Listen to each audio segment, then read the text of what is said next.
I did. Man. I did actually get a 23andMe though, so now I'm gonna finally find out what I am.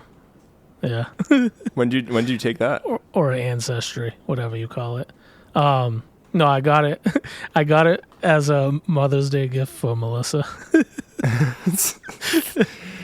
That's interesting. She actually is like really cares about finding out what my nationality is.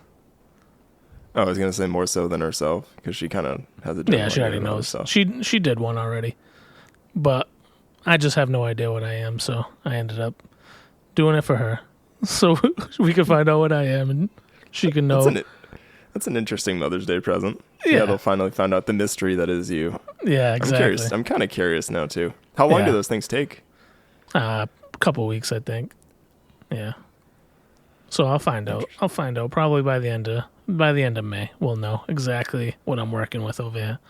I'll know exactly what I've been working with over here all these years. Yeah. I'm gonna find out I'm like 90% German or something. What's wrong with that? Nothing, but just wouldn't have been one of my top picks. No, why's that? Anyways, all right, let's do this.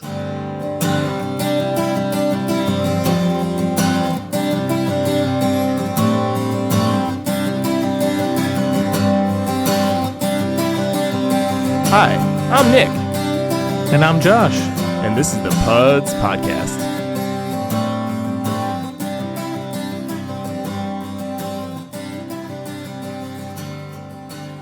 What's going on, man?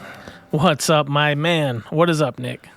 Nothing much. It's currently dumping rain, and it looks like a little bit of hail outside mixed with some thunder. It's coming through strong. Hopefully it doesn't affect the internet connection or anything else. Yeah. Bad timing. I thought April showers were like the thing, not May.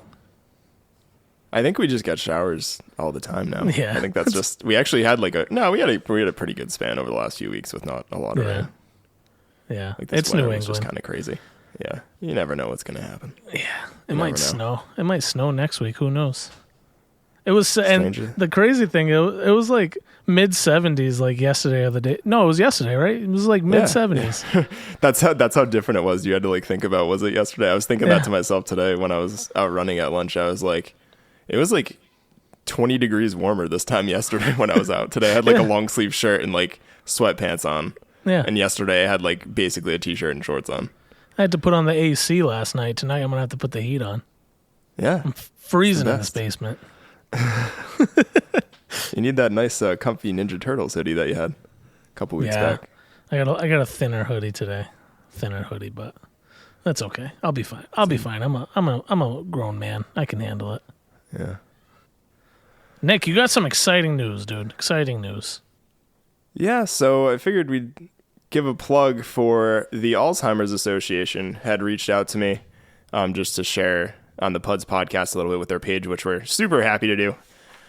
The Alzheimer's Association this time of year does a challenge called The Longest Day, which is based around sort of the summer solstice. And it looks like The Longest Day is sort of a national thing, but it's basically a giant fundraiser for research and funding for Alzheimer's disease. I think most people know people that have been affected by Alzheimer's directly or indirectly, friends, family, etc. I believe 2 of my grandparents, I think, had Alzheimer's. I know at least one of them did. I kind of was young when they passed, comparatively speaking, and wasn't super aware of exactly what they had, but I know at least one had Alzheimer's, so have been directly affected by that in my life. And besides the plug, I was thinking since in a few weeks I'm going to be up Memorial Day weekend, some friends hiking, we figured we'd actually put a team together, the Hiking Peeps, which is actually the group text that I have between Mike, Lori, and Wilkie and Ash. So I was kind of thinking, I'm like, oh, what do I call the team name? And Ash was like, how about the Hiking Peeps? And I'm like, yeah, that makes sense. That's pretty logical. Yeah, it's cool. Yeah, and we're going to be intending to hike Saddleback and Saddleback Horn in Maine, which are 2 different 4,000 footers in Maine. They're probably about 1.5 miles apart and usually hike together. So while we're up that weekend, Memorial Day weekend, whatever the nicest day is, our plan is to get up and do Saddleback and Saddleback Horn in Maine. And that's for this longest day challenge. And I don't think I actually kind of diverted, but part of the longest day is a 48 Peaks challenge, which they did specifically for New Hampshire. So the idea is kind of on the solstice, and I believe at some point in June. I think it's like early June, like June 8th. Let me check my June 8th really quick. for the hiker celebration. Yeah, June 8th is going to be a hiker celebration that they're actually going to have up in New Hampshire. So I think June 8th is going to be the time when most of the teams are actually going to be getting out and hiking their respective mountains. A lot of the 4,000 footers, I think their goal, as they say, is to light up the mountains purple with all the purple shirts and stuff from the logos. And I take it that purple is the sort of color that's the defining thing for Alzheimer's. I know a lot of different cancers and stuff have, like breast cancer has pink and whatnot. So purple is for Alzheimer's. So a lot of people will be up there doing that day and doing 4,000 footers, but there's also the option to sort of create your own challenge, which is what we did, since several of us have already finished the 4,000 footers in New Hampshire and we're looking to bag the New England 67 4,000 footers. Me and Ash have really just Maine left, so figured this year we'd check out Maine for that reason, and for that reason we also chose to do the create your own challenge and do saddleback and saddleback horn instead of one of the New Hampshire 48 4,000 footers. But it's pretty loose. It looks like you can kind of do whatever hike you want. They did ask to just sort of list and give the information on what the planned hike is, sort of the dates and stuff, probably just to keep track, I imagine, for their own purposes. Yeah, they've been doing this. So yeah, like you said, the 48 Peaks longest day is kind of just specifically for New Hampshire, and they started that in 2013, and they're actually almost at $1 million, and that, I think that's their big push this year, is to get to that $1 million mark, so they can really kind of hit that big milestone. So there is a big push this year, and it is really cool that you can create like you did, Nick, and create your own hike, create your own team, and not necessarily have to do those 48 peaks that you've already done, but to do something that is on your bucket list and also help this charity. It's really, really huge. My grandmother passed away from Alzheimer's, and let me tell you that disease is tough, man. Like, she lost the ability to do everything. Like, and the last thing to go was to talk. Like, she eventually just stopped talking. So it's a really tough disease, and the Alzheimer's Association obviously has been around for a very long time. So what a great cause, and thank you guys for reaching out to us, and we really appreciate that, and we hope we can get some people that are interested to donate to that cause. I know I donated to it last year. We had a listener that created a team, so I actually donated to them last year, and it really is a great cause. Yeah, for sure. I donated to the same listener last year, and yeah, for sure. I hope to encourage people, if you want to get out there, like I was saying, you can kind of create whatever you want, like whether you want to hike Wachusett around here or a small mountain or just go for a hike.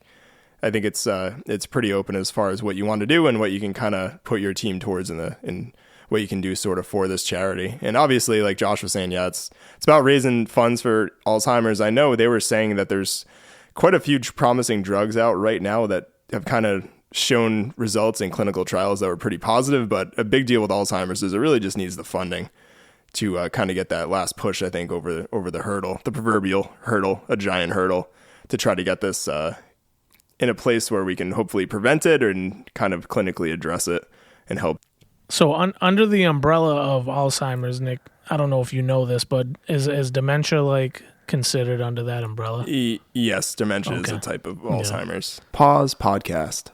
What's up, everyone? Just wanted to make a small correction here. So dementia is actually a general term for loss of memory, language, problem solving, and other thinking abilities that are severe enough to interfere with daily life. Alzheimer's is actually the most common cause of dementia, and just want to make a correction there. Thanks, and resume podcast. So Melissa's parents are also, not parents, her grandparents are dealing with that right now. So, I mean, it's tough to watch, and it takes a lot of people to help care for those that are dealing with that disease. So this is very important, and we just hope that even if it's not to donate to Nick's team, just to donate in general, just if you can find it to be able to give to this cause, it is a great cause. Yeah, for sure. And we'll put links out to the 2024 The Longest Day 48 Peaks Challenge and the Alzheimer's Association. So if you want to get out there and hike for it, and I know a lot of people will be out hiking Memorial Day weekend and some of the holiday weekends coming up for sure, as the weather gets warmer and the snow finally melts back down up in the high peaks. So see what you can do. Get out there, get a team, raise some money. We're the hiking peeps, so I'll be plugging that in our show notes again. Sweet. Yeah, man. All right. You want to get in the Nick's music moment? Let's do it.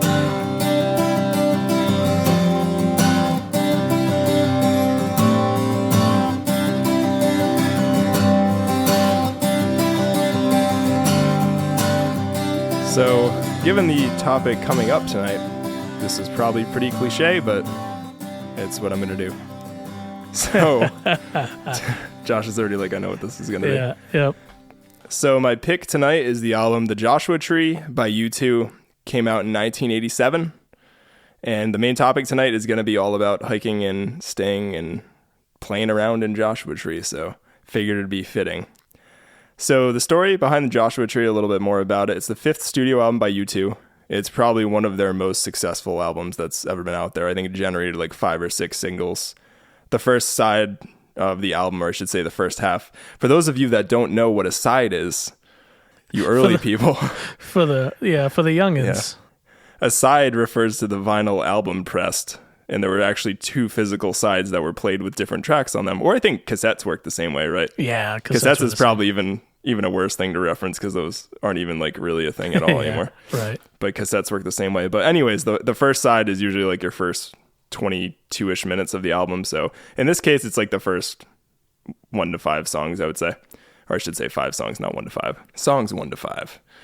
So on this album, I mean, just a bunch of U2 hits. Where the Streets Have No Name, With or Without You, Bullet the Blue Sky, I Still Haven't Found What I'm Looking For, and Red Hill Mining Town are probably some of my favorite tracks and just general singles off it, minus Red Hill Mining Town.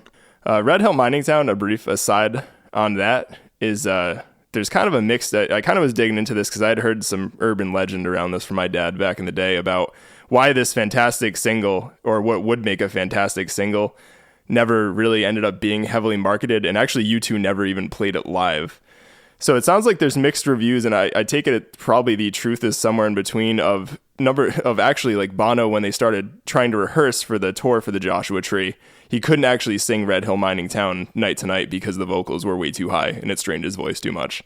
So that's one story. The other story is that U2 just didn't find the song very interesting. They thought it was not as mature sounding as a lot of the other songs in this album, so they just choose to leave it out. I think given how popular this song could have been, and I just think how it's just a good like pop rock song or rock song, whatever you want to call it. It's catchy. It's good stuff. But I'm guessing that Bono probably actually had issues singing it. It's probably more likely because they made a music video for it. They made all this stuff, and a lot of this didn't resurface until like recently. And they actually even went back and like remixed and remastered it like in the mid 2000s. So yeah, just kind of a brief aside. That's one of my favorite songs. I figured I'd just mention that because most people probably have never heard of Red Hill Mining Town by U2. Never. And probably have heard from most of these songs, like With or Without You, that are giant hits. So the biggest thing about this album and why I'm bringing it up too, obviously it's named for the national park and for the Joshua Tree. And apparently the genesis of this name and sort of where it comes from is not actually, and it's funny because I was reading this online, but if you dig a little bit, a lot of people I think just assume like, oh, they went to Joshua Tree Park and like they recorded there or wrote songs there or something really epic, but it's not quite really that epic. I guess when they were touring America in the early 1980s, basically Bono was talking to someone when they were hanging out sort of around the Mojave Desert in Southern California. And he was sort of intrigued about the story of the Joshua Tree, which according to Mormon legend is that the settlers named it after the Old Testament prophet Joshua. And it's because the tree's branches basically look like arms stretched out, praying and sort of welcoming people. So that's kind of where the legend of the Joshua Tree and why the Joshua Tree is called the Joshua Tree comes from. I'm into that, dude. I'm really into that. So being the fact that with the Joshua Tree, U2 is trying to really make sort of an American sounding album, and it kind of makes sense with the different genres on it. There's definitely some bluesy songs and some folky songs compared to just like sort of straight up rock. So it's kind of easy to see they were kind of trying to get into that Americana, I guess, vibe and kind of get away from a lot of the European sort of Irish style that they were kind of delving into. I guess Bono with this American album is what I was trying to get back to. is that he thought the Joshua Tree would be a super cool name just because of what it's supposed to be about and the welcoming Joshua Tree in America and that whole vibe. That's still pretty cool. Like I would find that more interesting just than them going to the desert to write songs, like going to the national park to write songs. Yeah, I guess I feel like most people I've talked to, at least a few people, not like I asked people, I'm like, what do you think about the Joshua Tree? Yeah. What's your take? Yeah. But I think a lot of people assume that it's more about that, but really it's more about this gentleman. They kind of crossed, and he was actually a photographer, and they ended up actually taking a lot of pictures for the album in the Mojave Desert, which encompasses about half of Joshua Tree National Park. So nice. Everything you see on the album cover. And also another fun fact is that the Joshua Tree that's actually photographed on some of the album art, and it depends, there's been so many releases of this album where you see the sort of silhouette of the Joshua Tree, but it's actually not in Joshua Tree National Park or on End of the Lands. It's actually outside Joshua Tree in Yucca Valley, which is kind of funny. Boo. I mean, but it's still a Joshua Tree, not the Joshua Tree. But yeah, no, it's not the Joshua Tree. It's just a Joshua Tree. Yeah. So yeah, that's kind of where the Joshua Tree comes from. It's a great album. It's been out for a long time. Give it a listen if you haven't before. Odds are you've heard at least one or two songs off this album. If you just happen to be listening to the radio, like it just sounds old, but just in general, if you're probably over like 15, you probably heard at least two of these songs, I would say. Yeah. It'd be pretty hard not to. If after you're done listening to the PUDs podcast, you're on Spotify and you put on the U2 mix, definitely a couple of Joshua Tree album songs on there. Oh yeah, that's right. They even have their own channel now. I forgot about that. Yeah. So do you have a Josh's jazzy music moment for tonight? I don't, but I'll ask you, where does U2 sit for you, like on top bands, favorite bands? Do they make it into your favorites, or are they on the outskirts? I think they're one of, if I can delve into more like older classic rock bands or even sort of that era, I would say they're probably up there in like top 10. I haven't listened to all of their catalog extensively. I think really for me, like what I listen to by them, as with a lot of bands, it kind of ends, except for a couple singles here and there after the Joshua Tree came out. I really like the album before this, The Unforgettable Fire. I really like their first album, Boy, and I think their second album was War. So I like a lot of their earlier catalog. I think I'm missing one album in between because that's 5. So, but haven't listened to as much recent stuff. But they're good. They're iconic. Like I don't think you can really argue too much. Yeah. So you're not a fan of Vertigo? Hello. Yeah, I think they lost me like around that. I remember the album that had Beautiful Day on it and Elevation and stuff. Yeah. Like I kind of like that one, but yeah.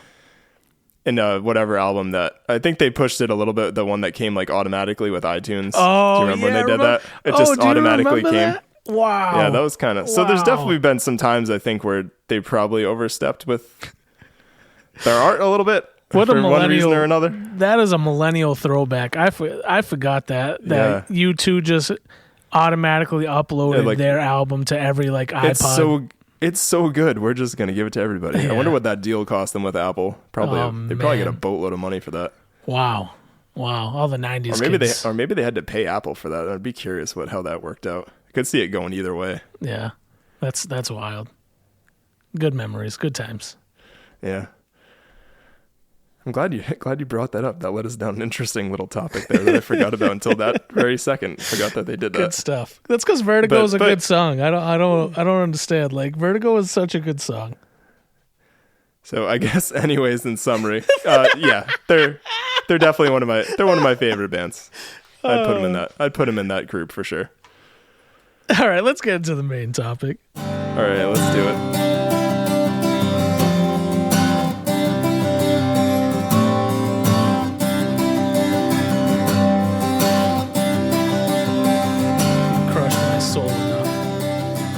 I'm sorry I didn't like Vertigo. I just can't lie to you, Josh. I can't lie to you. Oh, man. Hello. Hola. You like read the lyrics to that and then you look at some of the lyrics on this album and it's just like, how is this the same band? It's a lot of yeah. Oh, Lord. Okay, anyways, let's get into the main topic. So I think where I left off was somewhere around the morning of April 23rd, 2024. It was a dark and stormy night. In a little town called San Diego. San Diego, which of course in Spanish means a whale's vagina.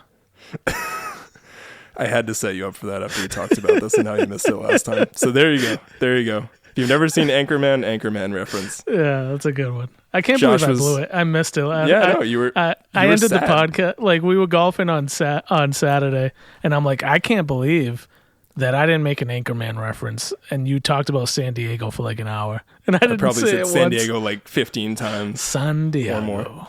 San Diego. Okay. So yeah, we left off the morning of the 23rd in San Diego. And basically this day we just sort of checked out. We had breakfast and we were getting ready to pick up a rental and drive to Joshua Tree. So we picked up our rental vehicle in Enterprise, big rental car brand, national rental Enterprise car brand. is on your side.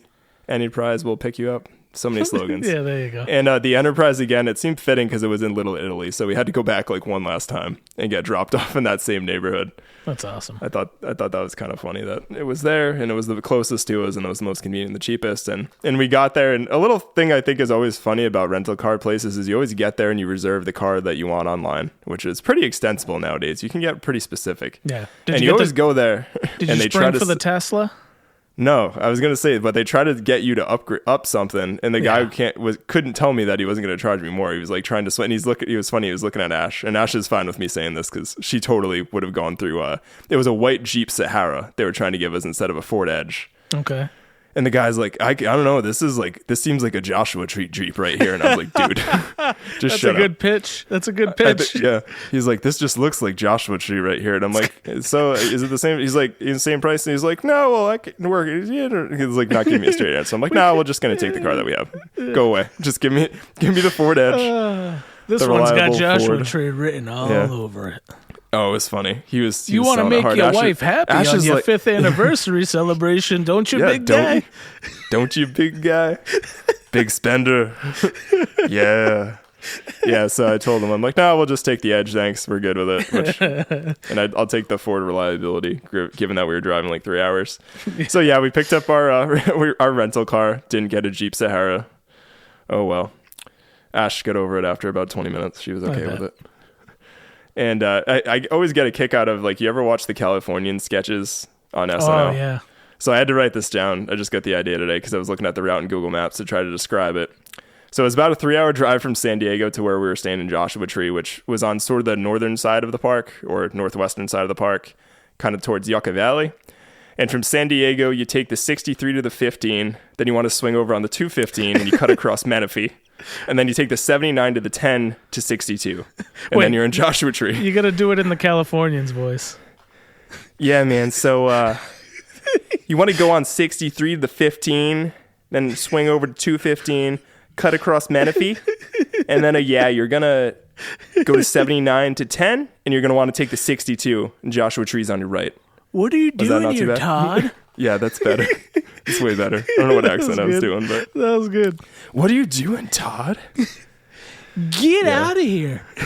What a great SNL sketch that is. It's so good. But I just was writing this down and looking at the route today, and yeah, you pretty much just go northeast, more or less, is what all that routing results in, and not a bad drive at all. Given the time in the morning we left, we didn't really hit much traffic. We made it there in a little under 3 hours, which was better than the GPS actually expected. And very easy drive on the highways. It was kind of wild seeing some of the California highways that are like literally 7 lanes wide on either side.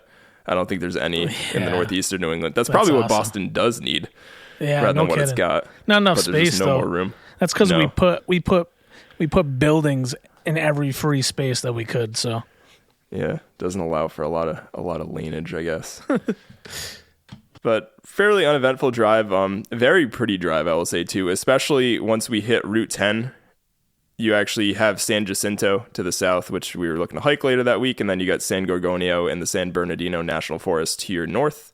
So that was a particularly pretty area to drive, and you're kind of going up and down through valleys and mountains. And I would say the most kind of crazy thing was it had been cloudy not crazy, but it just was noticeable, is that it was cloudy probably the last 2 days we were in San Diego. And like, it was kind of cool where at one point, sort of when we got towards like Palm Springs and going towards Yucca Valley, the sky just went from clouds where the marine layer was, and it was just open blue sky and like desert. And the temperature went up about 30 degrees, like literally. I think when we were in Yucca Valley, we left San Diego, it was like 60 degrees, and we got to Yucca Valley and it was like 92. So Jeez. It was kind of wild. That's a big hit. Yeah. And also pretty wild was this giant field of wind turbines they sort of have around where 10 and 62, kind of like that junction is, towards the Coachella Valley in Palm Springs. There literally must be thousands and thousands of wind turbines. Like, no joke. PUDs Podcast. Oh, past Nick, you were a little bit wrong here again, so here's a small correction over that slight exaggeration. So as of June 2023, the San Gorgonio Pass wind farm had 802 wind turbines. At one point back in December of 2021, it did have 1,220, so it had a little bit more, but still not quite thousands and thousands. That being said, it's still one of the 3 major wind farms in California, and it's actually one of the most consistently windy places in the United States. This has to do with the fact that it's a transitional zone from Mediterranean climate west of the pass to a desert climate east of the pass. So, pretty cool. Back to the podcast. To the point that, like, they had signs, like, saying to, like, slow down because of high wind gusts and stuff. And we actually saw a tractor trailer that appeared to have its load blown over on the side of the highway. So it gets very gusty, apparently, from those wind turbines in that area. Gotta go clean energy, man. That's where the world's going. I guess it's just super windy there because of what you actually drive through is called San Gorgonio Pass, and it's just a giant sort of pass between the San Jacinto Mountains and San Bernardino Mountains.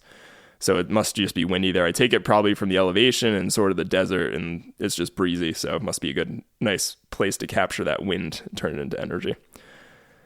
Yeah, you sort of go through this pass and then it drops. So to give some of the terrain in that area, like you got sort of Coachella Valley to the southwest where Palm Springs is, like where the Coachella concerts are and stuff. But Coachella Valley is actually like a couple 100 feet below sea level at one point.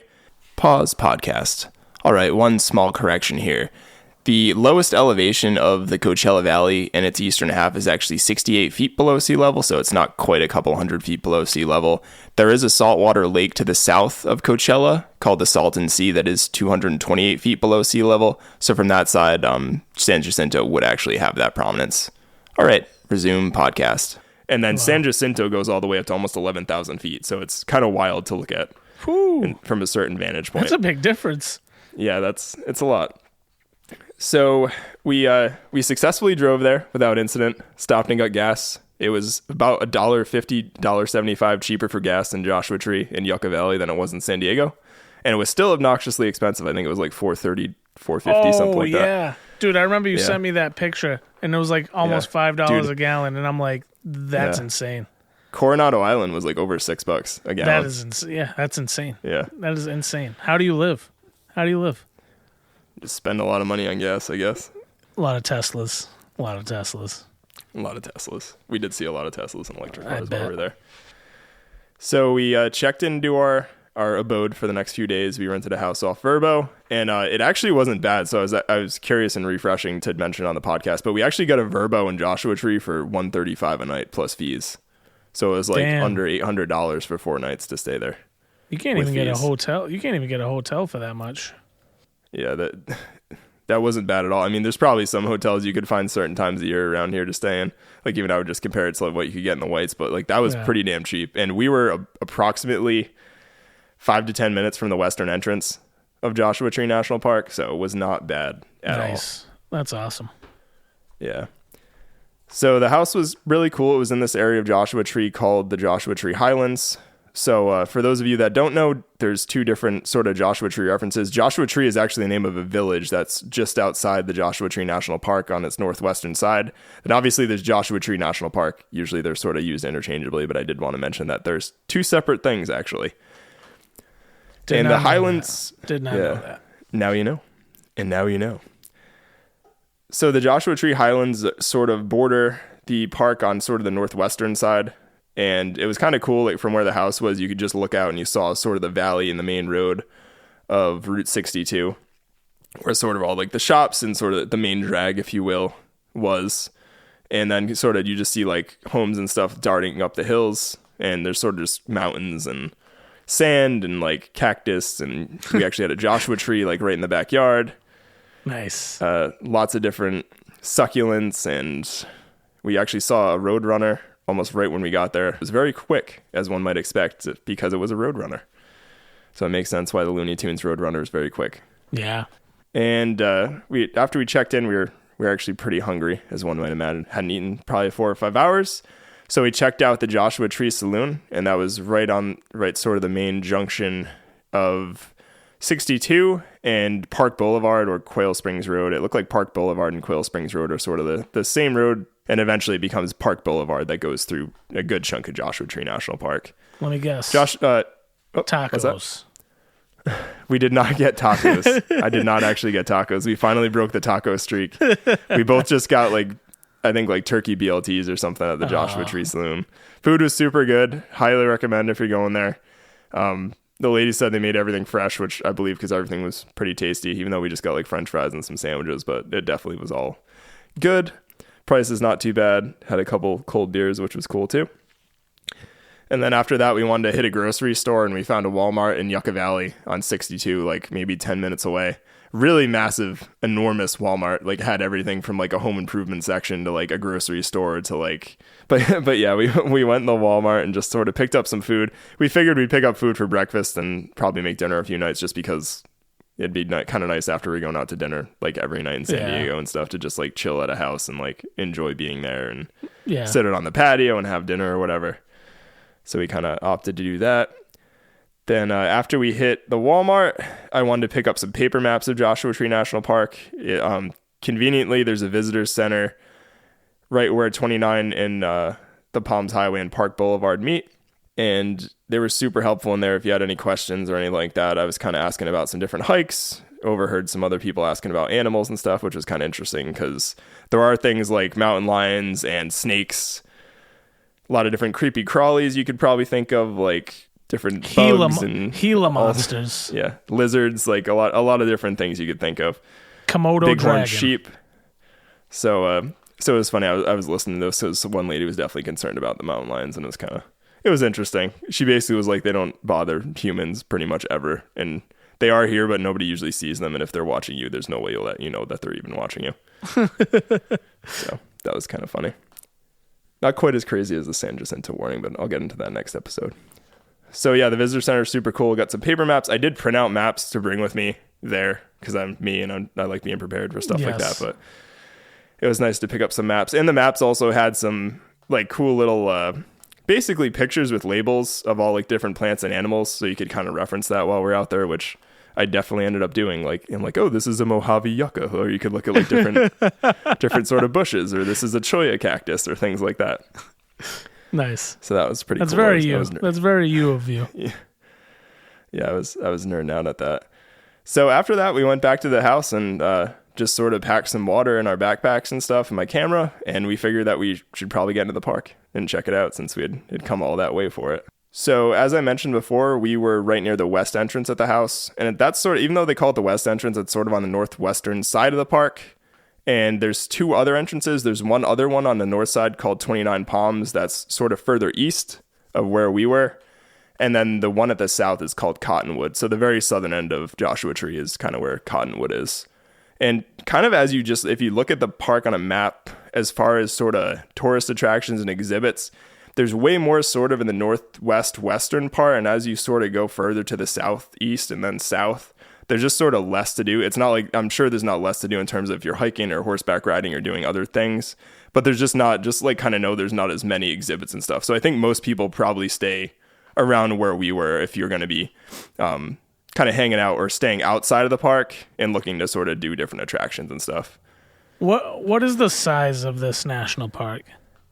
I'm so glad you asked, because I have a little quick facts ready. Quick facts. I'm into quick facts. So Joshua Tree is it's approximately 800,000 acres, which actually makes it slightly larger than the state of Rhode Island as far as acreage. That's so crazy, dude. Just ever so slightly larger than the state of Rhode Island. So if you could imagine Rhode Island being just basically a mountains and desert and like almost no water, that's pretty much what the size of Joshua Tree is like. That's just a national park in California is the size of Rhode Island.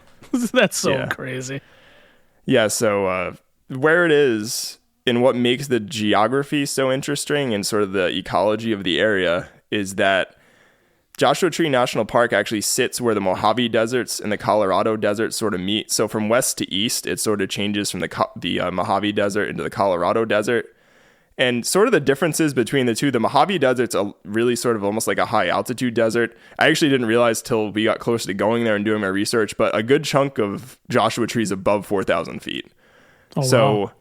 So it kind of means two things, right? One, it's a little bit cooler. It actually gets snow in certain months in the mountains. The mountains in Joshua Tree go up to around like 5,800, 5,900 feet. The biggest mountain is Quail Mountain at 5,871 feet. So that's kind of the terrain you're looking. But that western side with the Mojave Desert is sort of like higher.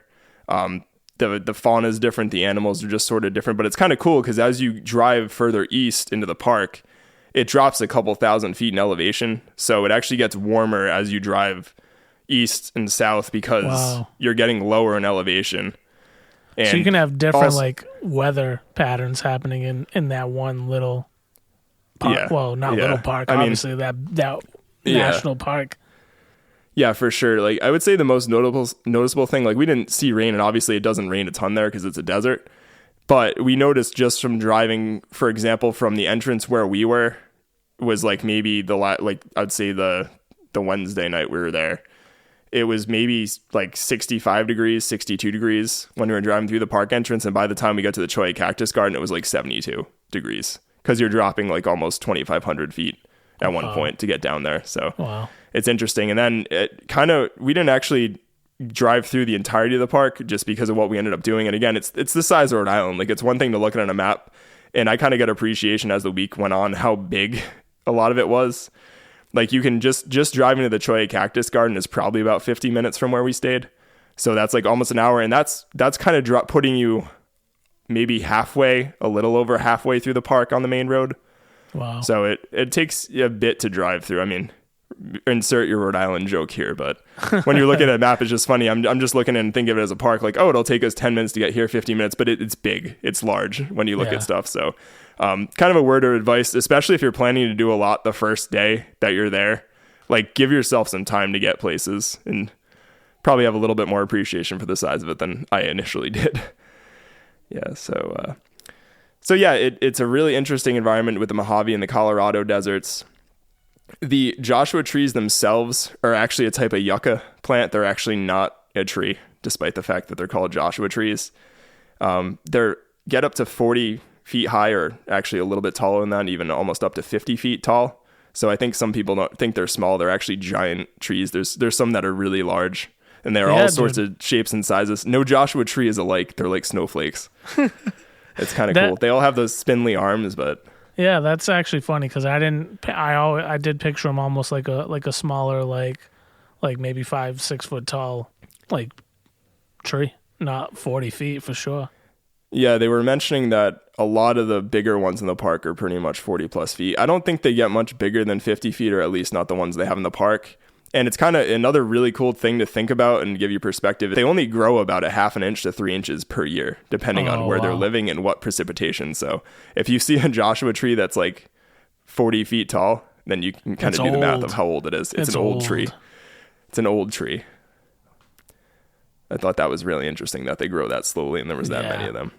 And they also only grow, I think, in that area. I believe there's a few places, like you see them in like Yucca Valley and stuff. I'm not sure if they grow in Arizona or different areas, but it's not like they're only in the park. Like you see them in that area too. We started seeing them, I think, as soon as we got into sort of Yucca Valley nearby.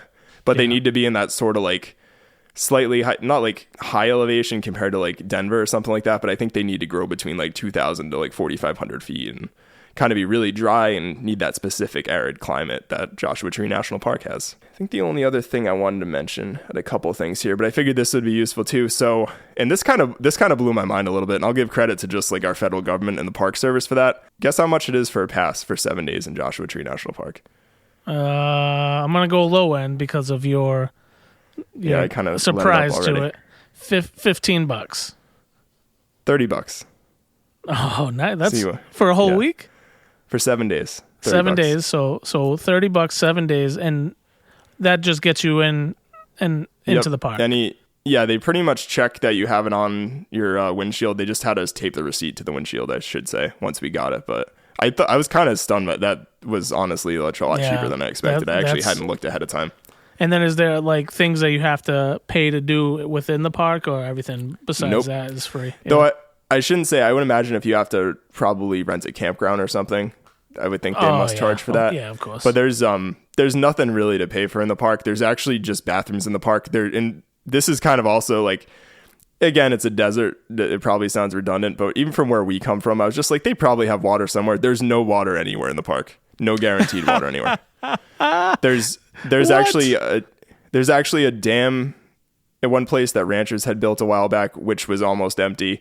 And then there's 2 oases on either side of the park that you can actually hike to, but they're really on the border edges of the park. So again, area Rhode Island, there's no water anywhere. Literally no water. And when we went hiking, I mean, I'll get into it a little bit later too, but I think I drank like 3 liters of water, like no problem. Yeah. It's just incredibly, and not only is it dry, or at least, and I want to be clear for this time of year when we're here, I'm sure it's different times of year compared to like this April time frame, but almost every day, not only is it dry and warm, but it's very breezy.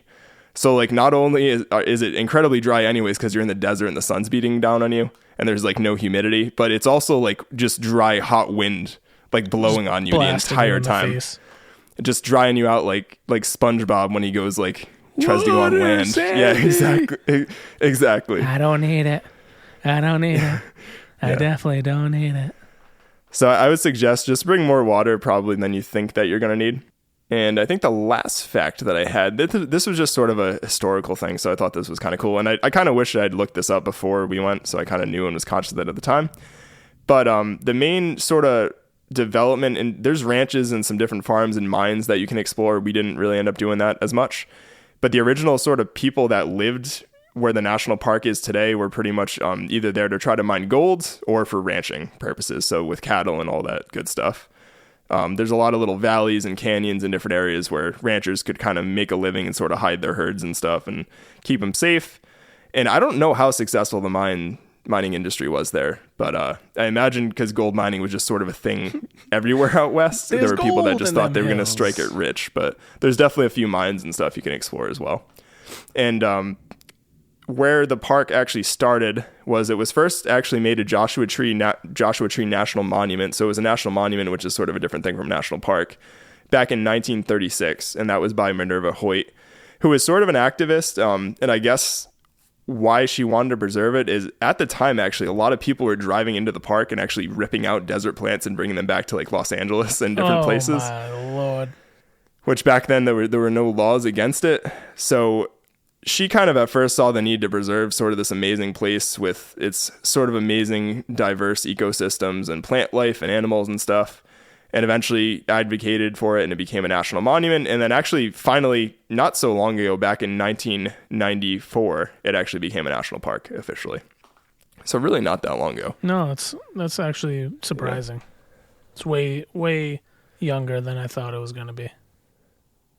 Yeah, it's a younger national park. I'm not sure how old the national parks go back to, but I'm sure there's ones that are much older than the 90s.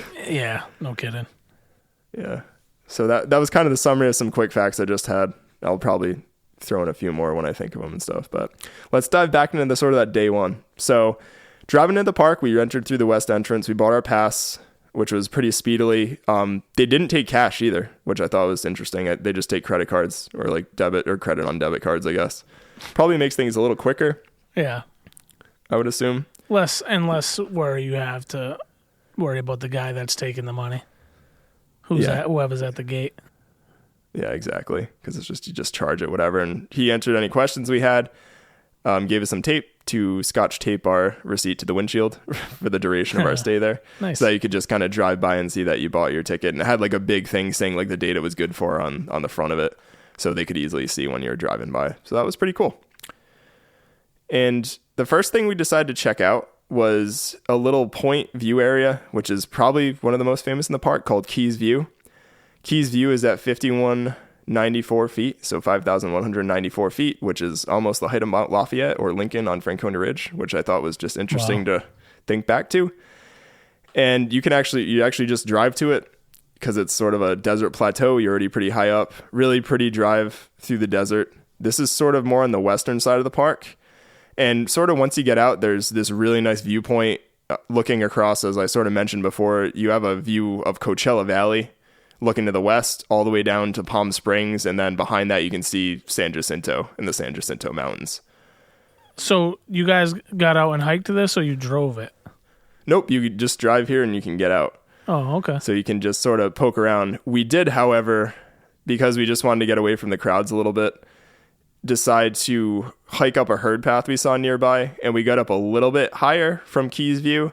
We were right across from Inspiration Peak, which is around 55, 58 feet, and just kind of chilled there for a little bit, and just were by ourselves. We were looking to just kind of be quiet and take in the views of the park away from and I think the biggest thing about this spot, why it was getting pretty full, is we got there maybe around like 5 o'clock, 5:30, and like sort of the sunset crew was just starting to show up because it faces west. And it's like, I'm sure it's a beautiful spot for sunset. We didn't check it out at sunset.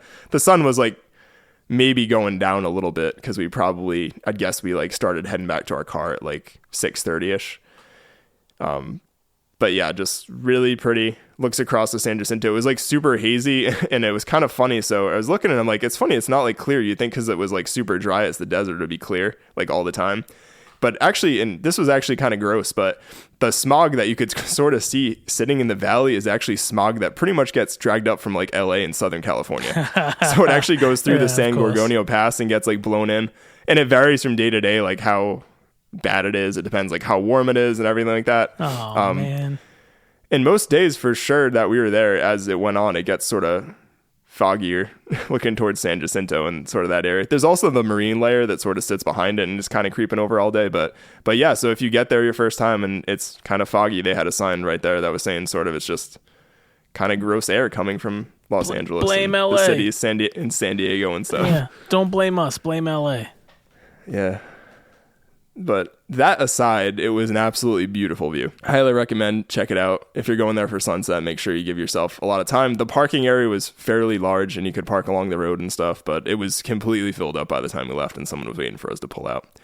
So speaking back to how big Joshua Tree National Park is, I'd done some reading ahead of time and sort of was thinking the Cholla Cactus Garden, and that's Cholla, Cholla, which I believe is a Spanish word. It might be Cholla. So if I'm just going to stick with Cholla because that's what I've been calling it. And I'm going to keep sticking with that because I imagine it's probably a Spanish word. Watch it be like Native American and I'm going to be wrong. But I like Cholla better. I'm not going to lie.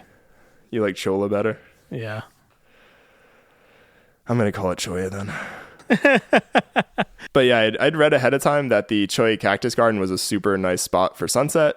And I was thinking, I'm like, oh, we got like an hour. That'll be plenty long enough. And then like, we started looking at the progress we were making on the map. Ash kind of was looking at it in the car as we were driving by, and like we realized that we weren't going to make it there for sunset. Like there's no way in heck we were going to make it to the Cholla Cactus Garden for sunset. No.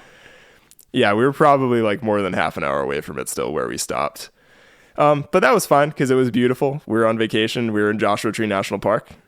It was awesome. So we ended up stopping at the Hall of Horrors, which is an exhibit kind of right near Ryan Mountain perspective of the park, sort of more towards the center western side of the park. And why it's called Hole of Horrors is there's actually some hidden slot canyons in here, which we did not explore because it was getting dark and we didn't need to do that. We didn't need to be that adventurous.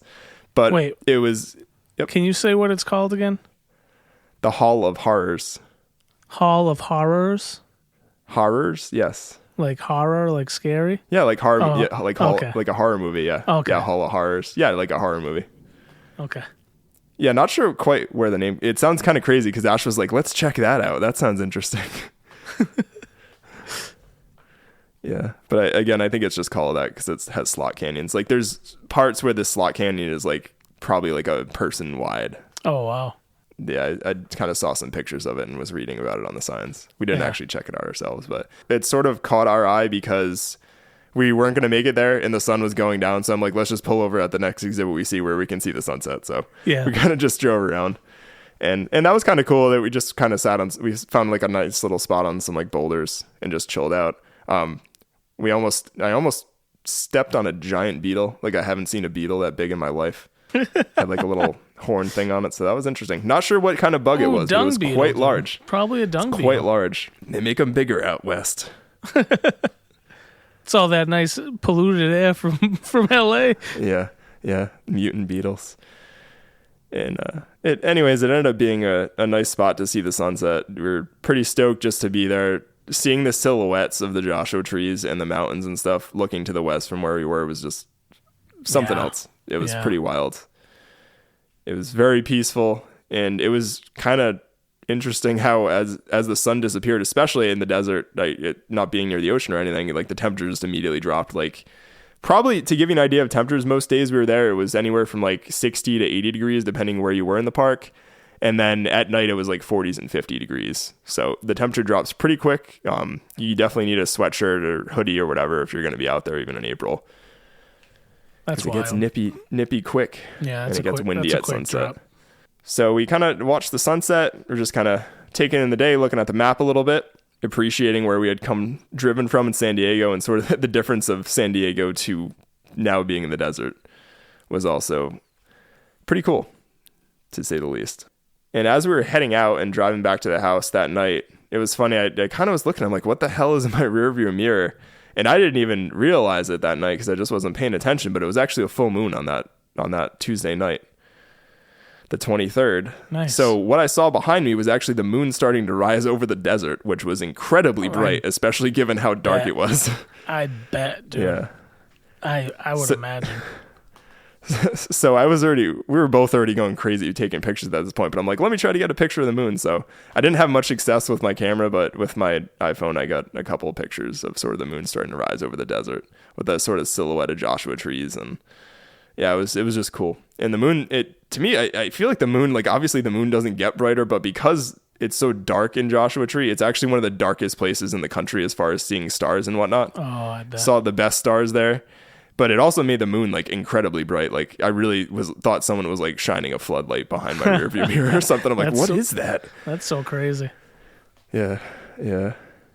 Spooky. Could have been a UFO. I hope not.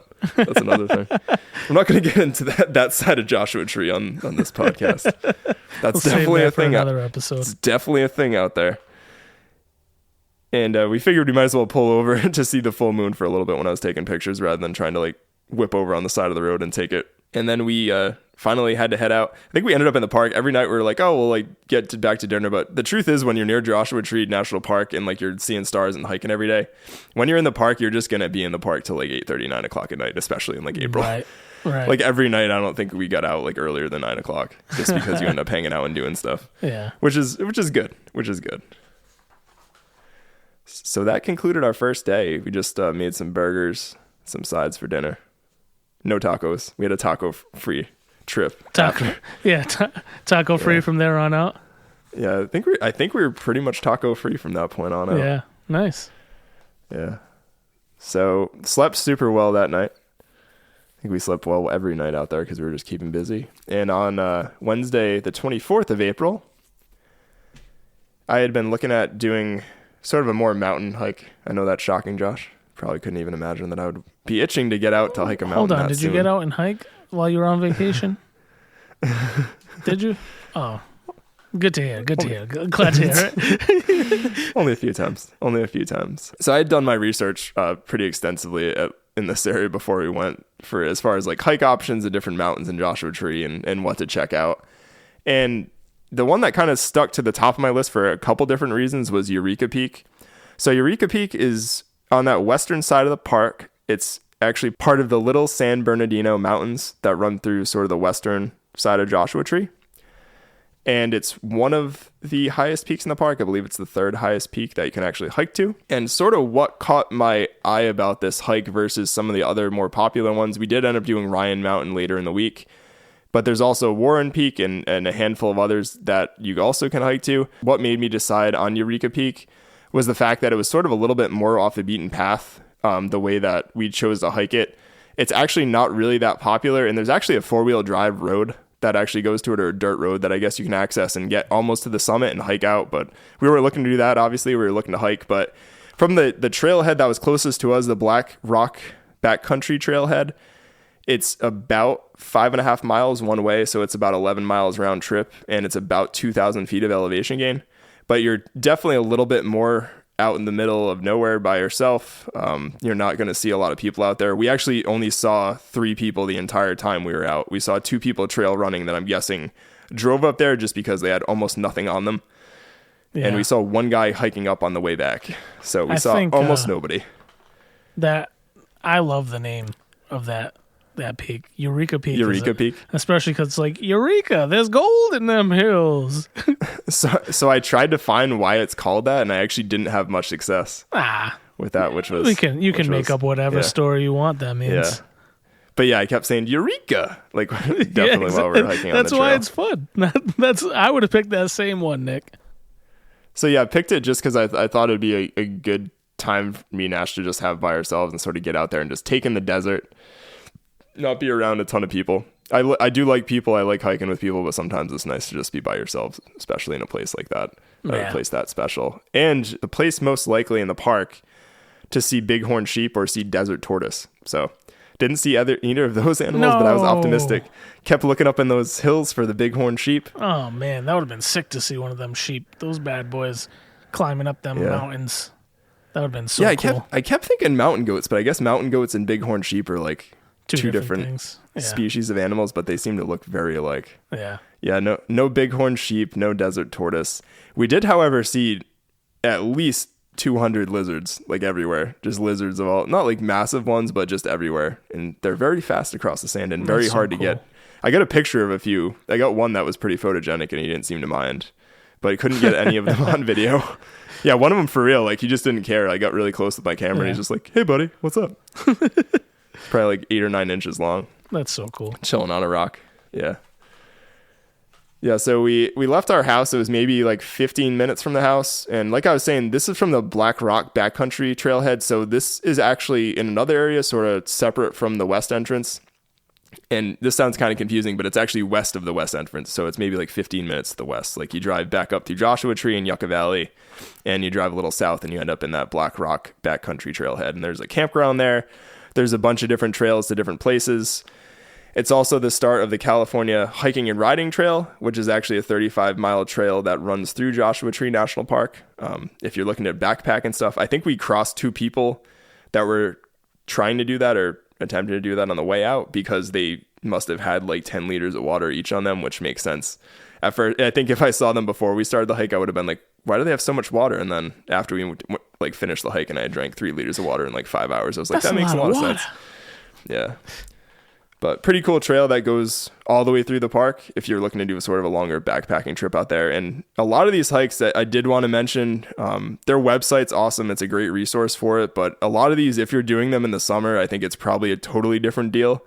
The way you prepare for it, the amount of water you need them. And actually, I should say that a lot of these, once it's June or July, August, they flat out tell you not to go hike these because it gets so hot and so dry in the desert that it's just flat out dangerous to go hike them. So yeah. So this for sure, and we knew that kind of going in. And that's why we picked this time of year, among other reasons, to sort of visit Joshua Tree. But definitely like up until May, and then after October, kind of that's your season that you're kind of looking to visit there, or most people are looking to visit there. So yeah, California Riding and Hiking Trail.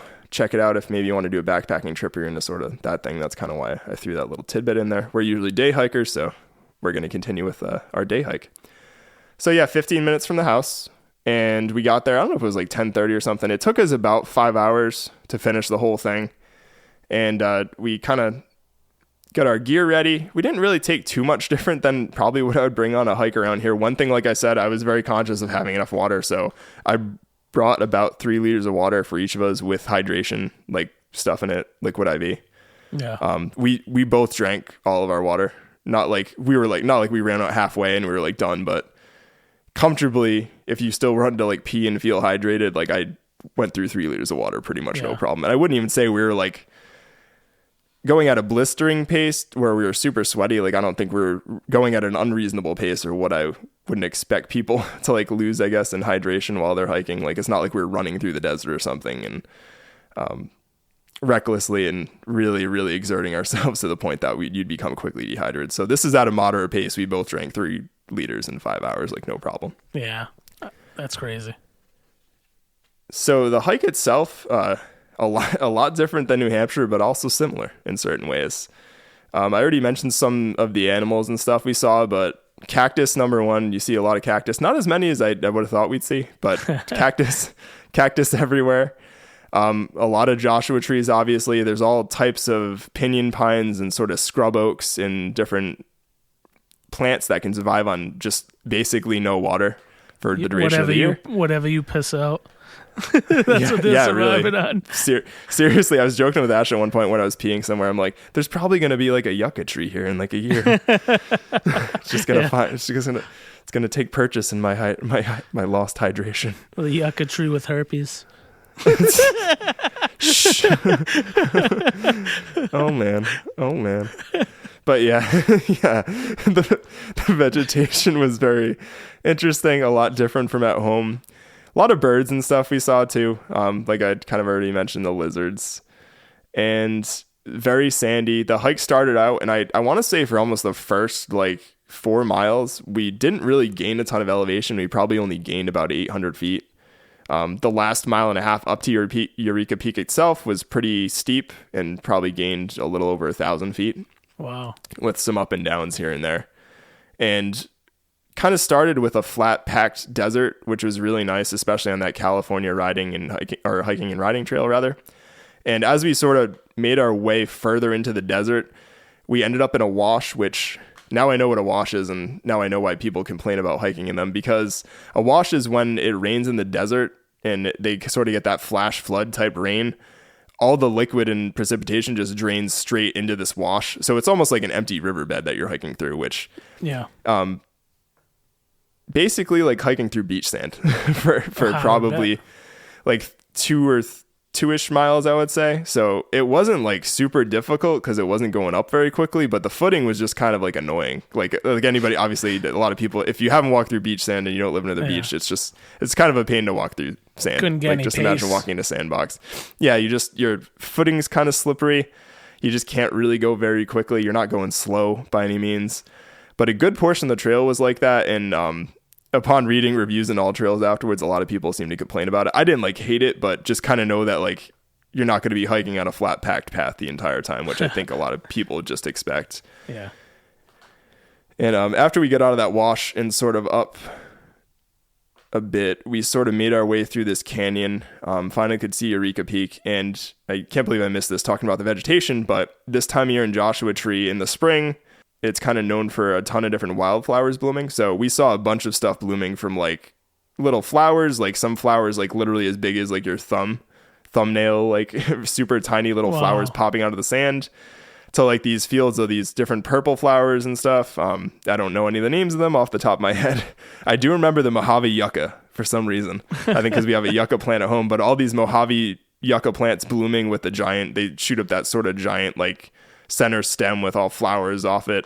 Yeah. We saw cactus with flowers coming out of them, which was really cool. Everything like red flowers, purple flowers, and that's cool. It was very neat. And the further up you go, which I imagine it's probably because some of those mountains do get snow and more precipitation than the rest of the desert, but stuff just became more and more green. Not like we're seeing grass or anything, but just more wildflowers and weedy looking bushes and different things like that. So as you kind of make your way further up, there was almost like more vegetation, which was kind of, again, I thought it was interesting because it's kind of the opposite of around here in New Hampshire. That's what like usually the further up you go, the less you typically see and the less that can survive. The top of Eureka Peak was open, like don't get me wrong, probably because that gets blasted by the wind. But even then, there was still a yucca tree, like not a Joshua tree, just a normal yucca like on top of it. So stuff was still growing up there. Nice. So we had a bunch of fun even on the way to the peak, and finally we got there. And very similar view to actually from Keys View with San Jacinto. We could see San Gorgonio, which is the highest point in Southern California. The ridgeline's around 11,500 feet, so that really sticks out. And both of these mountains are snow covered, which is just, that's a different phenomenon. Like I guess in New Hampshire, you kind of get it with like, it can be warm in the valley, and like we've been up there in like May or whatever, and you see snow in some places or even April. But when it's like 80 degrees in the desert and there's nothing around you, and you nothing see the around, snow. and you see snow up in the distance, and you're just like, what is going on? You like, can't get a drop of water, but you have to stare at that snow-covered mountain. Yeah.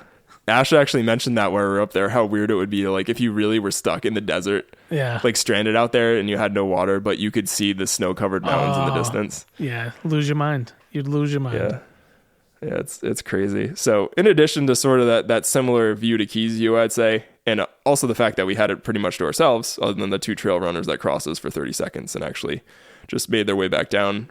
We also had a view back to the interior of Joshua Tree National Park. So you got like Coachella Valley and San Jacinto and San Gorgonio in like one direction.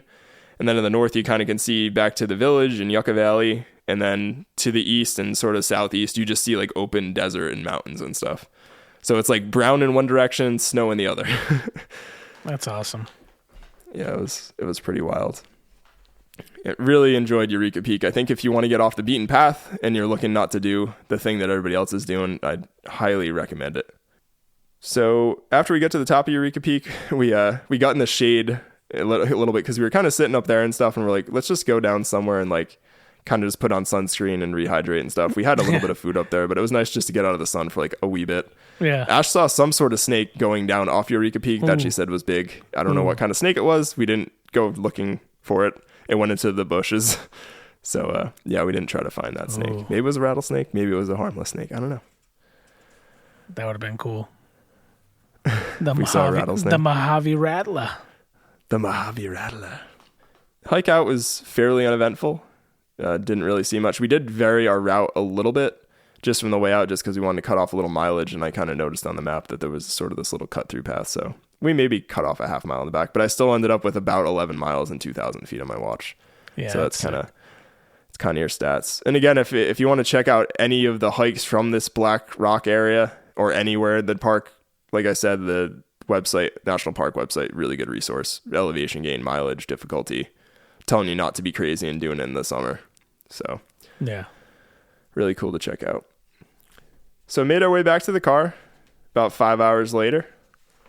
And at this point we were pretty hungry. So even though we were kind of eating on trail, so we actually went back and just had some lunch at the house, and we're kind of thinking on what we wanted to do for dinner, because we knew we planned on trying to see sunset in the park again. And we decided we'd kind of chow down and have sort of a late lunch and just sort of eat dinner later when we got back. And we actually went and picked up some pizzas, not tacos, from a place called Sky High Pie. And again, that's right on 62. So right on sort of the main highway that goes through there right near the park. And nice. Just got some pizza and salad. Food was super good too. Nice. So check them out if you're in the area and you want some pizza and you don't want tacos or anything else. So we changed up again. I think I charged a couple camera batteries, and we set out into the park again for sunset. So Ash wanted to check out, probably, at least judging by the amount of people at this thing, she wanted to check out Skull Rock, which is a rock that sort of looks like a skull if you look from the right direction. Yeah. I thought it was cool personally. I think it was a little bit overhyped. It was bigger than I thought it was going to be, but you got to keep in mind too, and I think part of why the irony that I found in this is that there's rocks everywhere in Joshua Tree Park. There's interesting looking rocks literally everywhere. So you probably could find another one that looked like a skull if you actually looked hard enough. Or it might even look more like a skull than this one. But this one is basically right off where the center of the park is and where the road went. So I don't know, and maybe people found it more quicker because of where it is. I don't know what the deal is, but there's a lot of rocks, just know. It's actually right near another park area called Jumbo Rocks, where there's just giant rocks that are standing up. Jumbo Rocks? Yeah, Jumbo Rocks. Yeah, Jumbo Rocks and Jumbo Rocks Campground. That was creative. So we hit that first, and our destination for the night, again, after we got there and I saw what time it is, I'm like, let's try to go to the Cholla Cactus Garden. So the Cholla Cactus Garden was still probably about another 20 minutes from there. Even from where Skull Rock was. You sort of split off onto a different road from the Park Boulevard, or the name of it is escaping me and I didn't write it down. Oh, Pinto Basin Road. So there you go, Pinto Basin Road. And I really, really wanted to get there before the sun was setting, but I also, as I kind of was talking about this earlier too, but you go down in elevation in that part of the park. So as we were driving further and further into the park, the sun was like dropping further behind the mountains because we were going lower and lower. So we still ended up getting there for like not like the most epic part of sunset, but the sun was still going down. We just couldn't see it. It's not like it was completely dark out or anything, but if you are going to get there for sunset, just know that you probably want to get there like pretty early. Like I think we got there half an hour before sunset technically, or 25 minutes, and it was already pretty well down on that side of the park. Man. Yeah. Oh man. A little bit of a bummer, but it was still really pretty. Again, it ended up being about 45 minutes, I think, from where we got into the park. So again, give yourself plenty of time if you want to check this out for sunset.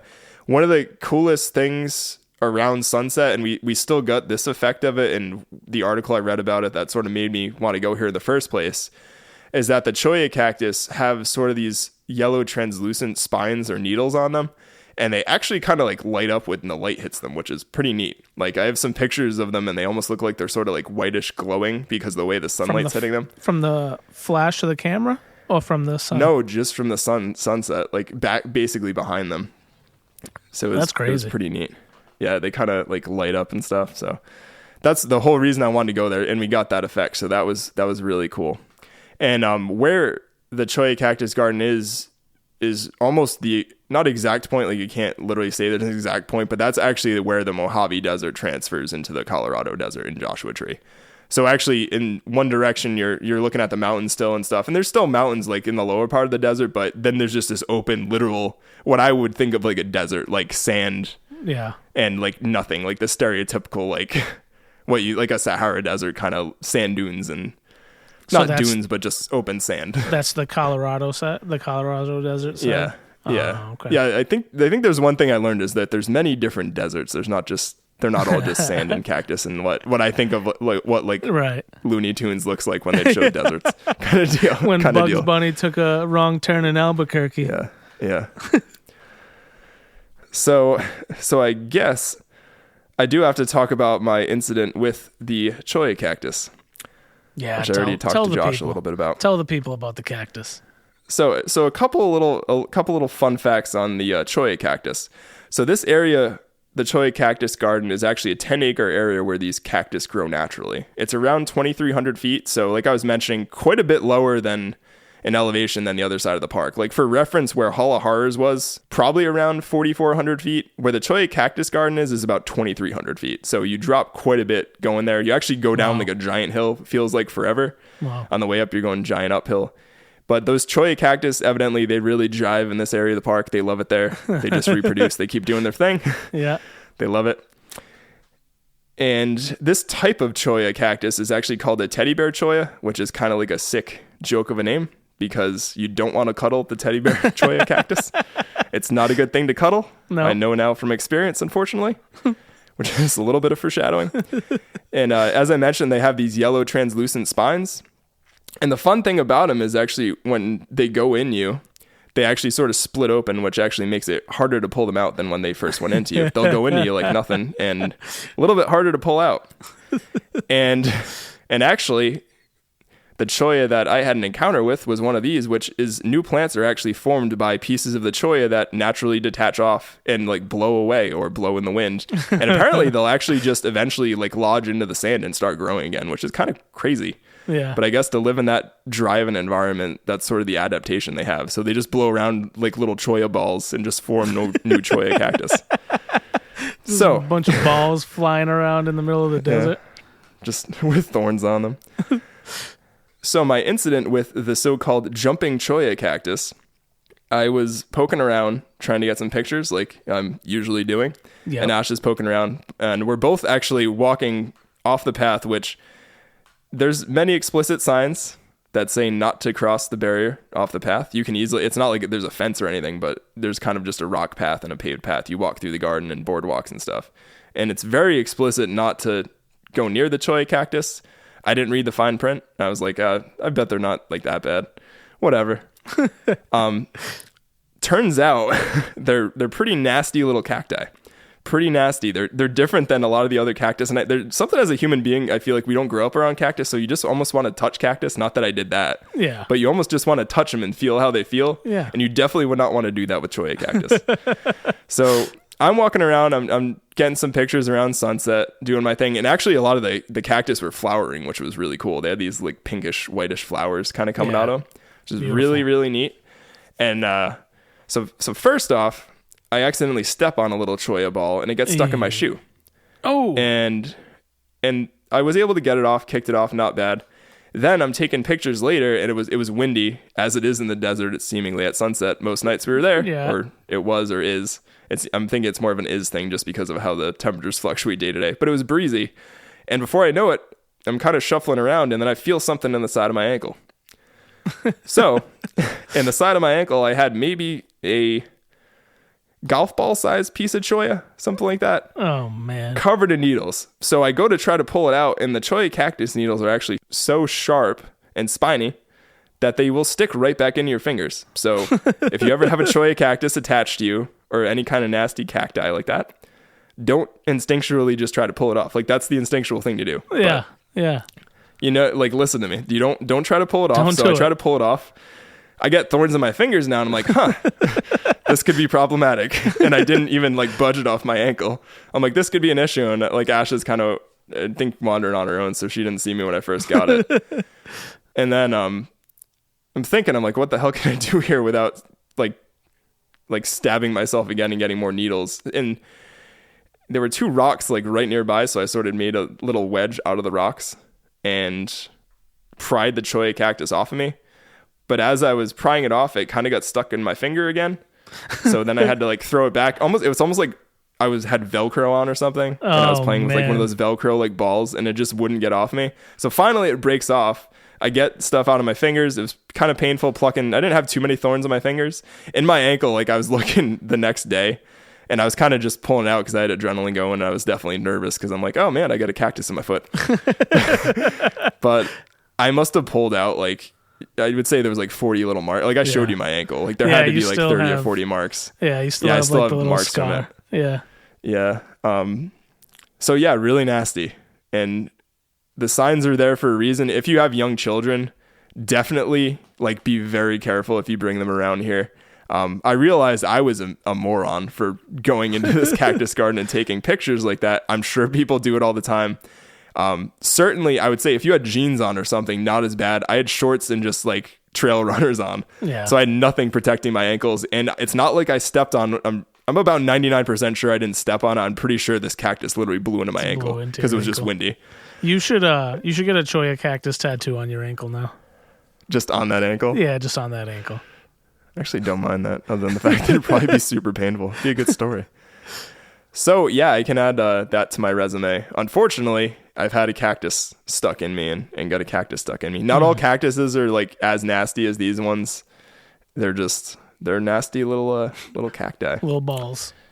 Yeah. So cholla incident aside, it was actually really cool hanging out there. I think there was maybe like 2 other people when we got there, and then they sort of left, and me and Ash just kind of sat there looking at the sunset and like watching the desert change pretty colors, watching the cactus light up, taking pictures and stuff, hanging out. From that point on, we remained on the path because Ash was kind of asking me like, why do we have to stay on the path? I'm like, I just got a cactus. Like, I think she finally got to me like after I finally got it out of my ankle. I was almost debating like, do I need to get a sweatshirt to like pick this thing up or something? But yeah. See, but I'm like, no, I'm like, stay away from the cholla cactus. I would have like left it in my ankle and just been like, hey, come look at this. I got a cactus in my ankle.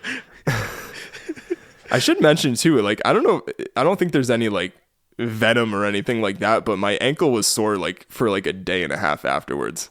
Yeah. On that side. So I don't know if that's just what happens when you get 40 little thorns stuck in your ankle, and that's which probably is a fair reaction, but it actually kind of hurt quite a bit. It wasn't something that I wanted to leave stuck. Like, it hurt while it was stuck in there. It wasn't just like it was stuck in there and it was fine. Like, it hurt. I think because if you move at all, just more of the little spines like dig into your ankle or whatever they're attached to. So yeah, man, I feel like my ankle's hurting just talking about it again. I feel that sensation of the cholla. Yeah. You gotta get that tattoo, I'm telling you. I may do that. So, very cool sunset there. I very much recommend checking it out at sunset. Again, get there early enough. Don't be like us and underestimate how big the park is. Stay behind the barrier lines. Don't go into the cholla cactus garden. They're beautiful. They're beautiful from afar. Get a camera with some zoom or zoom in on your phone. Get close-up pictures of them if you want. I really do not recommend going near one. I actually was joking with Ash later. I'm like, if you like didn't know what you were doing and you were just like a dude and you're just going peeing out there, or girl or guy, and you got into one, it could be really, really dangerous and bad. Yeah, you don't want to go near those things at all. Yeah. So we opted to finally drive back probably well after sunset, like 8 o'clock or something like that, 8:15, and it was really cool driving through the desert at night, I gotta say. That was the longest ride we sort of had, like 45, 50 minutes just through the desert at night, and seeing sort of the sunset and then the stars come out and eventually the moon sort of coming up behind us again, and all the silhouettes of all those different rocks and mountains and the Joshua trees and everything like that. It was just really, really neat. And also driving out, seeing like little mice and stuff running across the road and all sorts of little creatures every 25 yards. Yeah. And after that, we got home, chowed down on some pizza. Again, Sky High Pie, really good. Check them out if you're in that area. And we kind of got prepped for San Jacinto the next day. So the San Jacinto day will be saved for next episode.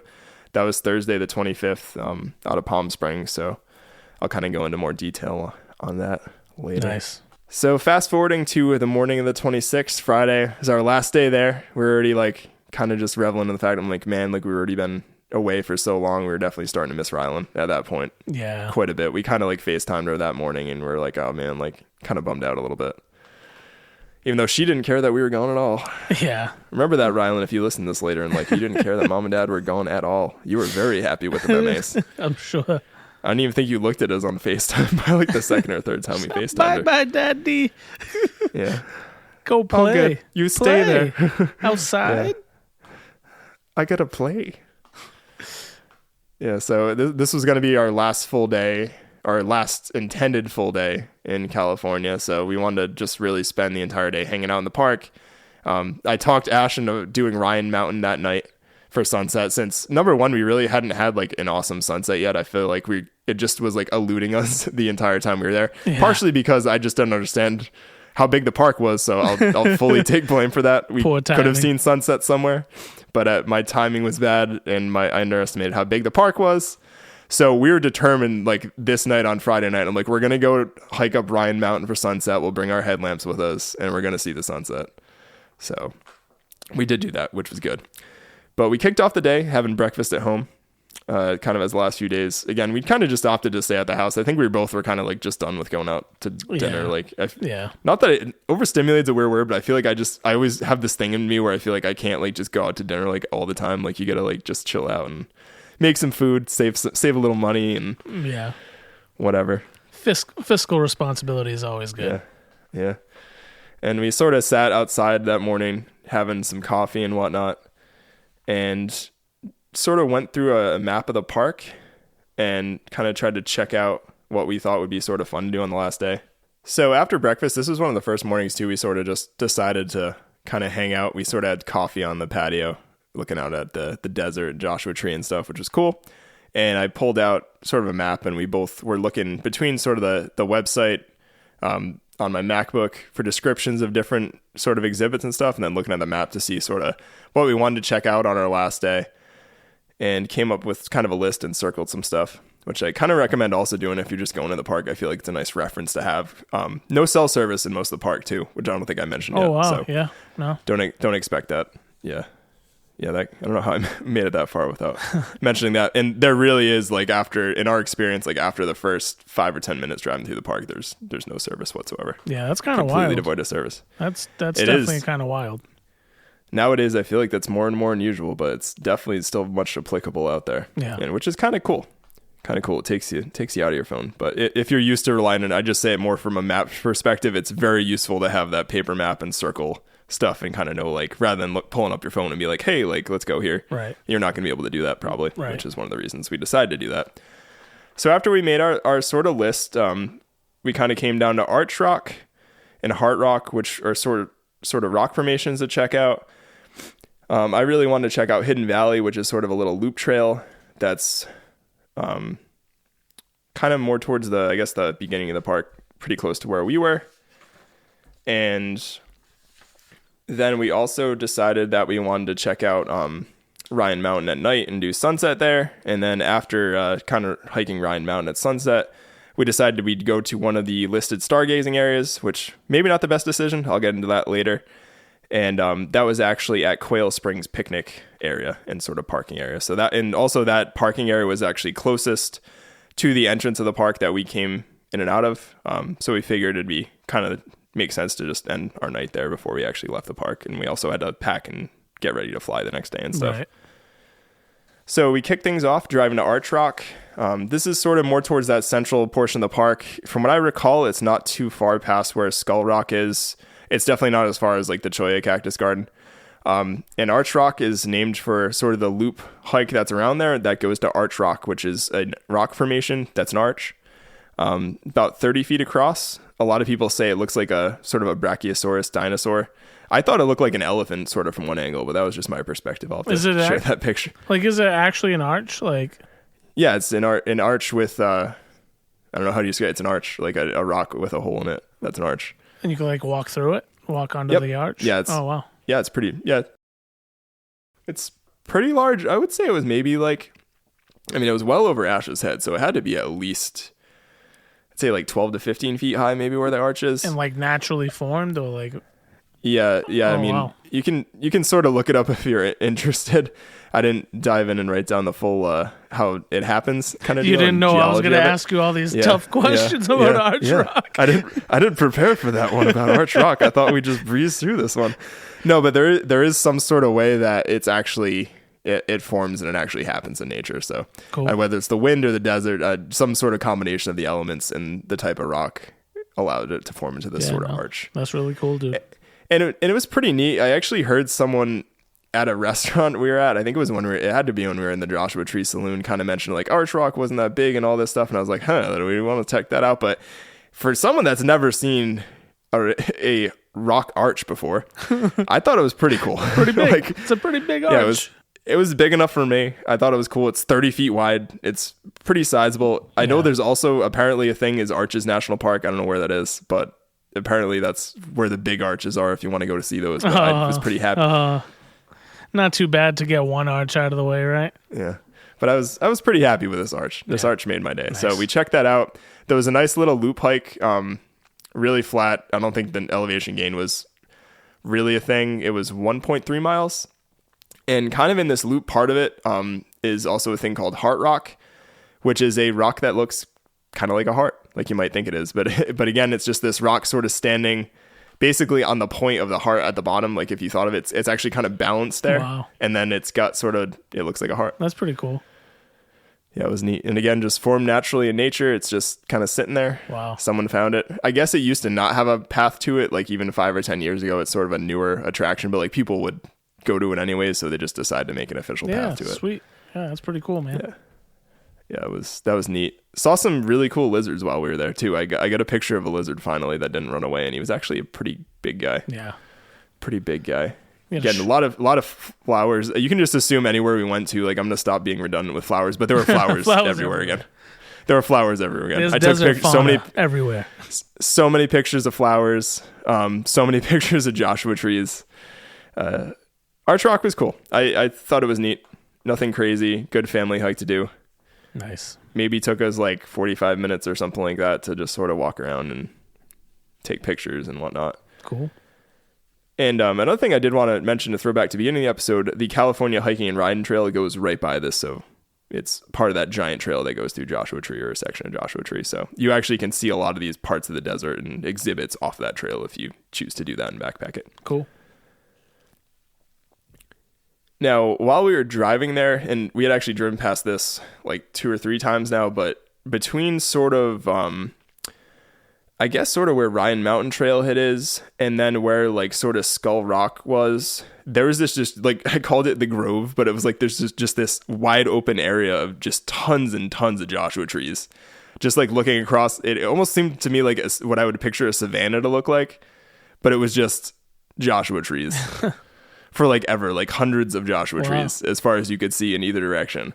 It was like a valley of Joshua trees? Yeah, just a valley, a hillside, like whatever you want to call it.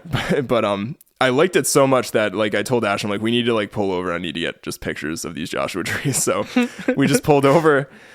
We pulled over at a parking area near Bighorn Pass Road. And I just took a bunch of Joshua tree pictures. I kind of went crazy. And we pulled off another random spot where I hadn't even noticed it. Probably because it was just dark when we were driving through there before. But there was actually this spot in the desert where you could see San Gorgonio and like the snowy mountains like way across with Joshua trees in front of it and stuff. So wow. I shot a bunch of pictures over there, but that was just cool to sort of look out at. And next we made our way to Hidden Valley. So this is a 1 mile loop, and where it got the name from was in the late 1800s to early 1900s, cattle rustlers would hide their cattle there and sort of put them there for shelter. And it's interesting, like the formation, it's like basically in the middle of these like sort of rock formations. So it's truly like sheltered from a lot of the elements. It's funny, like outside sort of where the rock portion is that surrounds it, there's not a ton of vegetation. Like there's some Joshua trees and whatever, like most of the park or that side of the park looks like. But inside it was like almost this, I don't know, basically a garden is what it looked like. Wow. There was actually like grass in portions and like different trees and a lot more wildflowers and cacti and things like that. And also turns out a big area for rock climbing is huge in Joshua Tree, but this is one of the bigger areas. There's a lot of different faces and stuff that people just go out and like free climb or rope climb. So that's cool. If you're into that, rock climbing is big in Joshua Tree. But this place I thought was pretty cool. This was we definitely were like nerding out a little bit. They had little signs sort of mentioning about different trees and plants and sort of how the Mojave Desert formed and all sorts of interesting little tidbits of information. I love an informative sign, Nick. Yeah, there was plenty of them. I even got pictures of some of the signs. Why I took pictures of the signs in retrospect, I don't know, because I'm probably not going to go back through and read the signs. You never know, I guess. But yeah, Hidden Valley was really cool. And this clearly was one of the more, other than Skull Rock, as far as the people that we saw, and this is like kind of going through the entire 3-4 days we were there, this had to have the most people at it of anywhere that we saw. So Hidden Valley is very, very popular. I meant to ask, like, is this like a bustling, like a lot of people all over the place in this national park? It depends. So like, I mean, Keys View, like I said, was busy when we went there at sunset. And keep in mind, we were here like a Tuesday through a Friday. We weren't there on the weekend. I'm sure the weekend's probably more busy. And I would assume this time of year is pretty popular, just given the fact that how the temperature is and like stuff like that. But it wasn't crazy. And I think a big thing is the park's big enough, like literally, again, throwing back, size of Rhode Island, bigger than Rhode Island. Right. So if you want to get away from people, you definitely can. Like there's nothing stopping you from just, like there's not rangers or fences or whatever being like stopping you from just going out and hiking in the desert. Like you could just go out and hike in the mountains if you want to. Like nobody's going to stop you. Right. It's all at your own risk. So if you want to get away from people, like again, that's where like Eureka Peak came in or whatever, like, but you can definitely get away from people. There's attractions that people will absolutely congregate at. Yeah, I mean, gotcha. I mean, they have everything from, and frankly, like we just don't have enough time on our podcast for me to try to run through like if we had to run through like everything or even everything I would say I looked at to go to in the park. It'd just be too much, but everything from like different geology things to things on plants. There's actually there's actually like a star observatory, like basically in part of the park that you can pay to go to. There's everything you could think of: horseback riding, rock climbing, all sorts of stuff that you can do in Joshua Tree. So again, I feel like this is like a tip of the iceberg, really. Yeah. If you go there, just before I get back into it, I will mention, I think a lot of people too are in probably a popular Google thing for any national park, but even Joshua Tree is like, how many days is like enough? I think from what I read online, even beforehand, a lot of people are like 3 or 4 days. I think if you're into hiking and you just find yourself liking the desert, I'm imagining there's probably people that aren't into it as much. Like I just think plants and all this stuff are wild, especially from where we come from. Right. If you're from Arizona, it's probably not as amazing. Right. Because it's desert. But I really think, especially if you hike, you could do like a week and a half easy and not run out of stuff to do in Joshua Tree between hiking and stuff. Like there's a lot to do. Wow. That's just my honest opinion, because we just checked out a little bit of it, really. But yeah, so where were we? We left Hidden Valley and we sort of went back to the house for lunch. We sort of had to regroup a little bit, if you will. And we actually had leftovers from the night before at our house, so it was kind of good. We didn't have to buy anything for lunch. And Josh wanted to check out Joshua Tree Coffee Co., and I needed to do a bean swap, so I was looking out. I was on the prowl for some beans wherever we went. And hold on, you said Josh. I did not want to check out. I was not there with you. I think you meant Ashley. Ashley wanted to check it out. Yeah. Oops. So Ashley wanted to check out Joshua Tree Coffee Co. And I needed to get some beans for Josh. So we checked that out. The beans were acquired, which was good. Yes. Ash very much enjoyed the coffee, though I think she got a latte or something. I don't think she actually got coffee. I'll let you know. I have you gave me the beans on Saturday. They are currently cold brewing in my fridge, freshly ground this morning. So I'll let you know. I'll let you know how it is. Excellent. And like everything else in Joshua Tree that I'm talking about, right along the main highway that goes through town. I know, everything's so there. Check it out. And then kind of next we wanted to swing by sort of a tourist shop, just get some like gifts for our moms and whatnot. So there's actually a place called Coyote Corner that has sort of not a convenience store, but they have some food and like sort of, I'd say good food items and drinks and stuff to take into the park with you, which makes sense because you're right outside the park. It's kind of right at one of the entrances. And across the street, they have sort of a gift shop if you want to get I get a Joshua Tree t-shirt and stuff, and Ash got a shirt. That's kind of your spot to go there, as long as you don't mind paying, because they just got you there with the prices. Like the prices were like, I was like, but I found a t-shirt that I thought was reasonable compared to some of the other stuff. Some of the other stuff in there was a lot. Yeah, I bet. Yeah. So we decided, try to get something for dinner in the park. And it was funny because this just didn't even occur to me, but I'm like so used to just thinking in my brain, like, oh, we have a cooler because we have a cooler at home. But we don't have anything really to keep food cold in. So this became a problem later when we go back to the house. But we were like, oh, let's just get some food to like bring into the park. So we just got some like sandwiches and whatnot. I think I got like a tuna salad wrap or something. But in the desert sun, dude. Yeah, desert right? Tuna. Yeah, desert tuna. It was. I really did think of like how weird that was. I'm like, I'm buying a tuna salad sandwich in the middle of the desert. It was good. It was tasty. But as I mentioned, we really like that night. We're definitely gonna catch a sunset. We're gonna go hike Ryan Mountain. So we just kind of wanted to have some stuff to sort of eat while we were stargazing. We sort of planned to eat it later. Yeah. So we sort of gathered all that stuff, got back to the house, was like, oh crap, that's right, we don't have a cooler. I was kind of surprised being in the desert that the house didn't have a cooler, which I don't know. Maybe they just don't care. I don't know. They had a fridge, right? They must have had a fridge. Yeah. Yeah. Okay. Yeah, they had a fridge and stuff. And I'm just like, you'd think like being there that you'd have a cooler that you could use or for other people, but whatever. Yeah. They still got 5 stars in my review. And that was again, just sort of, I kind of figured, I'm like, oh, we'll figure something out when we were like picking up. I shouldn't say it's not like I didn't realize we didn't have a cooler, but I kind of figured, I'm like, we can figure out something. Then like I was finally sitting there like an hour before we were supposed to leave being like, so what are we going to do here? So we actually just picked up a bag of ice and we had Tupperware and we wrapped our sandwiches in plastic wrap, like 2 or 3 layers of it and just like threw it in ice and Tupperware. Yeah. So good enough. That worked well enough. Yeah, good enough.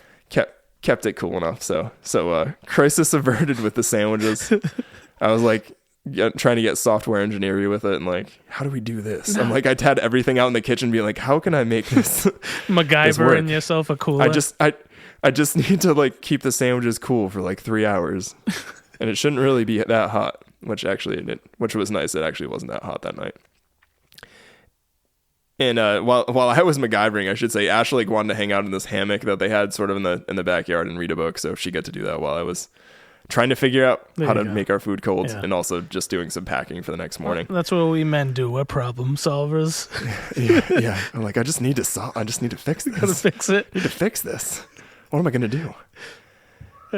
So the culmination of our Joshua Tree trip, man, was this Ryan Mountain sunset hike. So Ryan Mountain is a very popular hike in the park. It's definitely the most popular peak to hike up to.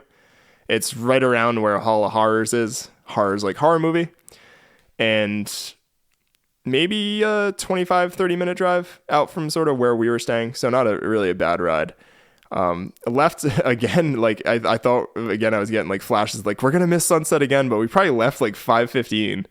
And I'm like, we got plenty of time. And like, again, not thinking because it's a Friday as opposed to like a Wednesday or something. There was definitely more people in line trying to get in the park for sunset. So we're waiting there. We finally got stuck behind someone going 20 miles per hour below the speed limit. the park is amazing, but try to do the speed limit because people might be trying to go places behind you. Trying to see a sunset. Trying to see a sunset. So finally this person turned off, and we ended up having plenty of time, but I was just like, really, like, I tried to give myself like 2 hours. Why is this not enough time tonight? This should be plenty of time. But we got there with plenty of time, it turned out. And this hike too is only up Rhine Mountains, only 3 miles, and it's 1,100 feet. So pretty gradual. This trail was like amazing. Like I would rate it as like more graded than Mount Willard is. Like it was probably easier than going up Mount Willard to go up it. So, and we weren't complaining one bit because we had done San Jacinto and hiked the couple days before. And I also was shooting some videos. So I was just down for this. I'm like, and we were able to just make good time. Like I think it took us maybe 45 minutes to get to the top. Oh, that's awesome. That's awesome. Which left us probably about 45 minutes for sunset at that point. That's sweet. So we were pretty far out. And it was incredible. The path was super graded, very easy. I would argue, like, granted, Eureka Peak we had more solitude. Though it turned out we had solitude up here too, but way more stunning views than Eureka Peak. Like you kind of go up through this cliff sort of canyon. You're looking out really more into the open desert in front of you. Obviously, we didn't have and not say it's not obvious if you don't know where it is in the park, so it's not obvious, but can't see San Jacinto and San Gorgonio in that area in Coachella Valley as close because you're in the park. But just I thought the view was a lot cooler, especially for only hiking like a mile, half a mile up, and you're already like just looking out of the desert. Yeah. That's awesome, dude. Yeah. And I think one of the coolest things of the whole sunset experience, if you will, was seeing the shadow of Rhine Mountain cast across the desert behind us. Because it was completely flat. Oh, yeah. Like, I just started looking behind us, and I'm like, this is wild. And it was just, like, super orange, and I don't know, man. I guess a lot of sunsets are orangey, but it just seemed different for some reason. That desert sunset hits different, for sure. Yeah. And we probably passed, like, I'd say 15 to 20 people coming down, and I was like, there's gonna be people up there for sunset. So we kind of get to the last group of people coming down, and we hadn't seen anybody for like 10 minutes. And all of a sudden, I'm like, we're popping out sort of where this plateau that leads maybe a little bit more up to the summit is. And there's nobody up there. Oh, wow. Nobody at the summit. Oh, wow. And we got 45 minutes till sun. Like, it's not even like it was dark yet. Like 45 minutes till sunset. Nobody up there.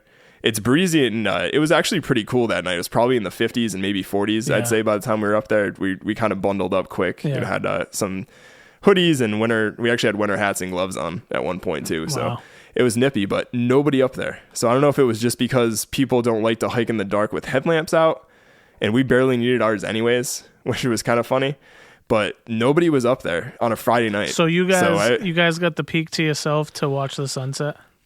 Yeah. We had it entirely to ourselves to watch sunset. It was meant to be, my man. It was meant to be. Yeah. We were joking. That's why we paid for a flight delay the next day, because it was just life balancing out. Yeah. But yeah, it was definitely one of the top sunsets I've seen in my life. Like I was up there, and I'm like, when people talk about like you're going to have flashbacks of stuff like Ryland being born, stuff like that, like this is going to flash back someday. And I'm like, this moment was, it was one of those moments. Yeah. I don't want to say just that, but just those moments, like, you know, they'll say like when you're, not to be morbid, but when you're like, kind of, you have those moments where you're like, this is it kind of deal. Like that's going to be up there playing golf with you. That's like, but it was that cool of a thing to happen. I'm like, we have a mountain to ourselves in a super popular national park. That's cool, man. That's just really for sunset. So that's awesome. So yeah, man, we chilled up there.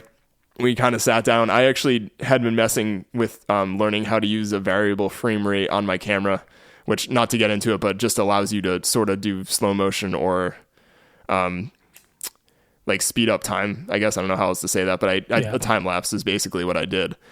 So I set my camera to take a few frames a second and filmed it for probably about 17 to 20 minutes towards the end of the sunset. So I actually ended up with a really cool like 30 to 40 second time lapse of sunset in Joshua Tree that night. That's so cool. I'll have that and just set it up on a tripod. It's not like I had to do anything or whatever. I did have to put it in manual focus, which I was scrambling it for a while because I'm just not that good at using it yet. And I still use manual autofocus a good amount of the time when I'm filming. With pictures I use manual, but I'm like, it's like getting dark and I'm trying to like manually focus it correctly so that you can see stuff. And I'm happy to say it was pretty much in focus. That's awesome. The camera helps with that a little bit to highlight it, but got that all set up. I was stoked because it just worked, and I'm like, I was planning for this and messing with it like up to that week with my camera to figure out how to do it. So yeah, I was pretty stoked on that, sunset aside. But just to be up there with Ash and like being like end of our trip and the end of our time up there, 5th anniversary, we're like, this is awesome. It's the cherry.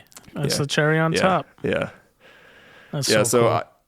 I highly recommend checking out Rhode Island Mountain if you're up there. I didn't even mention it's at 5,457 feet. And what I thought was just interesting too from where we are, so that the trail heads basically at like 4,300 feet to get up there. Actually a little bit higher than that. So wow. It's taller than quite a few of the New Hampshire 4,000 footers, which is just puts it in perspective just because of how different the land is out there. Yeah. It's high desert. That's insane. Yeah, it was beautiful seeing, and then watching all the colors of the desert and stuff as we were going by with the turquoises and like the oranges, and it was like still lighting up behind us a little bit. Even though we were kind of in the shadow, it was epic, man. Yeah, it was ridiculous. It's like a painting. Yeah, we were just going down, and I just the whole time like, I can't believe there's nobody else up here right now. That's all I kept saying, and we didn't see anybody on the way down. There were a couple people in the lot that were waiting for stargazing. It looked like they had a camera set up, but yeah, nobody down there. And we probably only needed our headlamps for the last 10 to 15 minutes. And when I say needing them, like you wouldn't have been able to tell where the path was without headlamps on. It was very, very dark. Like if you think New Hampshire is dark, I guarantee you that Joshua Tree is much darker by like probably an exponential amount almost. Wow. As far as how dark the sky is in the area. Though you would be able to see headlights driving through the desert, probably depending from where you are. But yeah, like when I say if you're gonna do a sunset hike out there, like you should have a headlamp all the time anyways in your pack.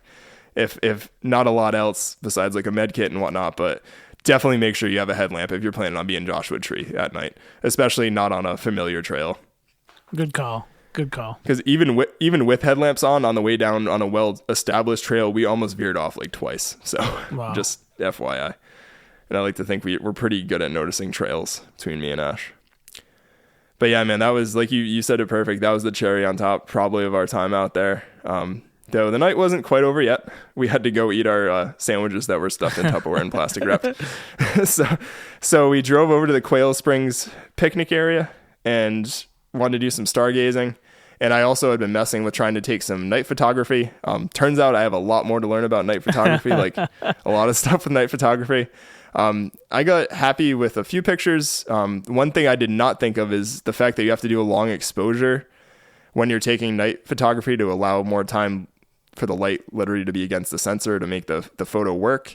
They had stargazing areas listed through the park, which was great. But because we went to one of these, there was quite a few people there at night coming in and out. Yeah. So I'm trying to shoot photos, and then inevitably someone would drive in with their car lights or whatever, which is like, that's just people at the park. That's my fault, not their fault. Yeah. But I should have picked somewhere probably a little bit more remote to try to do that. Not a bummer, because it was beautiful and stuff, and I still got some pictures that I thought were cool because I've never even messed with taking night photos before. But just something to keep in mind if you're going to be out there, try to pick somewhere where you don't have cars coming in and out like every 10 minutes. Because you said that was the spot closest to the entrance too, right? Yeah, which is like probably one reason. Like I almost was saying to Ash, if we had stayed at where Ryan Mountain was, we probably would have been a lot better off. Yeah, because there was like nobody there. Right. But whatever. You live and you learn. We had so much fun. I can't really even begin to complain about anything. We had so much fun. We're like so lucky and fortunate to be able to do this and have the time to do this and everything else. So I can't complain. Yeah, can't complain one bit. The stars were incredible. As I was mentioning before, Joshua Tree National Park is literally one of the darkest areas in the United States to see stars from. It's actually at like a scale darker than even the Adirondack Park, which is kind of mentioned as like one of the darkest areas in sort of the country. Damn. Very, very, very dark.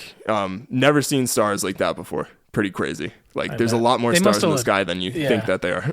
They must have looked huge too. Yeah, I mean, and again, like I'm not trying to say it wasn't like transcendental from like stars you see up in New Hampshire or something like that, or even upstate New York or wherever you're out in the middle of nowhere. But it definitely was there were more like it's kind of hard to describe, but a lot of stars, and definitely I could see why stargazing in itself is just a thing out there. So. Yeah, for sure. So we hung out there. I think I was trying to get some last pictures while the wind kicked up and got cold again, and Ash was in the car. So finally had to kind of pull myself back, and we had to finally kind of go back to the house and sort of pack, and I think we maybe had like a snack or something and just kind of unwound and got ready for the next day. We had a flight at 10 o'clock on the 27th, Saturday. And that was like the one thing where I was saying what we had to pay for the next day, and life balances itself. I really do believe in that kind of like the up and downs of life. Yeah. But we're going to Palm Springs. We drive up, we wake up in the morning or whatever on that Saturday, and we get there and there's a flight delay. So the flight delay turns from like 1 hour into like 3 hours. We had a connecting flight, so we were going to miss our connecting flight. Then they're like kind of like, oh, you can do this flight instead and go to Fort Worth overnight, but then still not fly out till like tomorrow afternoon and get there like late tomorrow night. So looking at that, we kind of already decided, we're like, I don't really want to do this. Let's just stay another day in Palm Springs. Like if we're going to get, like at that point, we were going to get home at the same time as if we just flew out of Palm Springs the next day.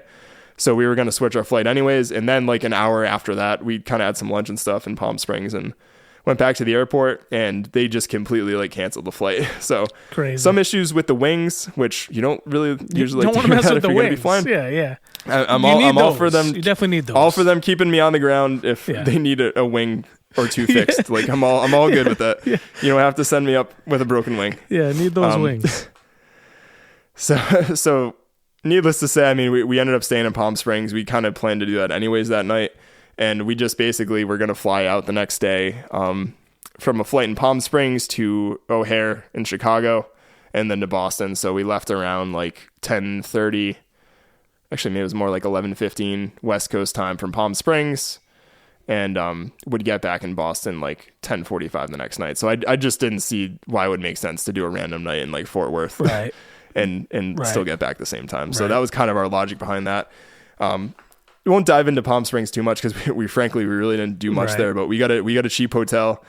We did go to a couple breweries that I'll recommend, Las Palmas and La Quinta breweries, and went to this place Jake's for dinner, which is sort of an American bistro place that was pretty tasty. Came highly recommended. And next day everything went according to plan, and we got home finally, which was good. Yeah, made it back home. And again, I'll highlight: do not leave your car in the Logan parking garage we did. Dude. Last episode, I mentioned sort of the scenario of why that happened, and we missed our Uber, or I should say our Uber just didn't show up. But I'm not even, look it up yourselves if you want to see what a rate is for like 8 full days in the common area parking garage or whatever it's called, the general parking. But it makes me want to vomit just saying it, frankly, how expensive it was. But yeah, it sucks. Try to arrange that ahead of time if you can, because that was really rough. Yeah. No. And that was it, man. Joshua Tree, I haven't been to that many national parks. I actually can only say I went to the Cabrillo National Monument in San Diego, which is a national park. So I've been to 2 now, and I've been to Joshua Tree. But man, it was something else. It was cool. Yeah. That's so awesome. I mean, I couldn't find probably a proper adjective to describe what it's like, especially as someone growing up where I have and where we live in the Northeast. It is literally the polar opposite of where we live. Right. I feel like you described so many things, and then there's still so much more that you could have done. That's the crazy part to me. Yeah, I mean, it's basically like exploring a whole state, which is wild. Yeah, it's crazy, but it's a great spot. I think the price is great. The price is like, California obviously is expensive. If you, I mean, we live in an expensive area of the country around Boston, but California is really pricey. But Joshua Tree, I gotta say, for the food and the staying there and stuff, like really not too bad. I thought it was pretty reasonable. It was, frankly, the house was cheaper than what we usually pay staying in New Hampshire nowadays. Yeah, that's crazy. At least for a house of decent size, and not like we go to super fancy places, but I mean, we've stayed in some nicer houses, but mostly it's size. But for real, like, I think if you had a family or two, staying in the same place, it's very reasonable. There's tons of places outside the park. There's tons of places to camp inside the park. There's places where you can take campers and trailers, I believe, in the park if you want to kind of hang out and do that thing, and that's your way to travel and your thing to do. But a lot of options. The website was super informative. The people there, like the person I talked to at the visitor center, were super informative.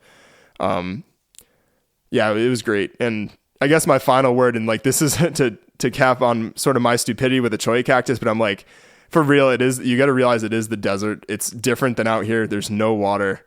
There are a lot of things that are dangerous about that environment, and you got to respect it. I mean, I certainly have new respect for cactus at this point.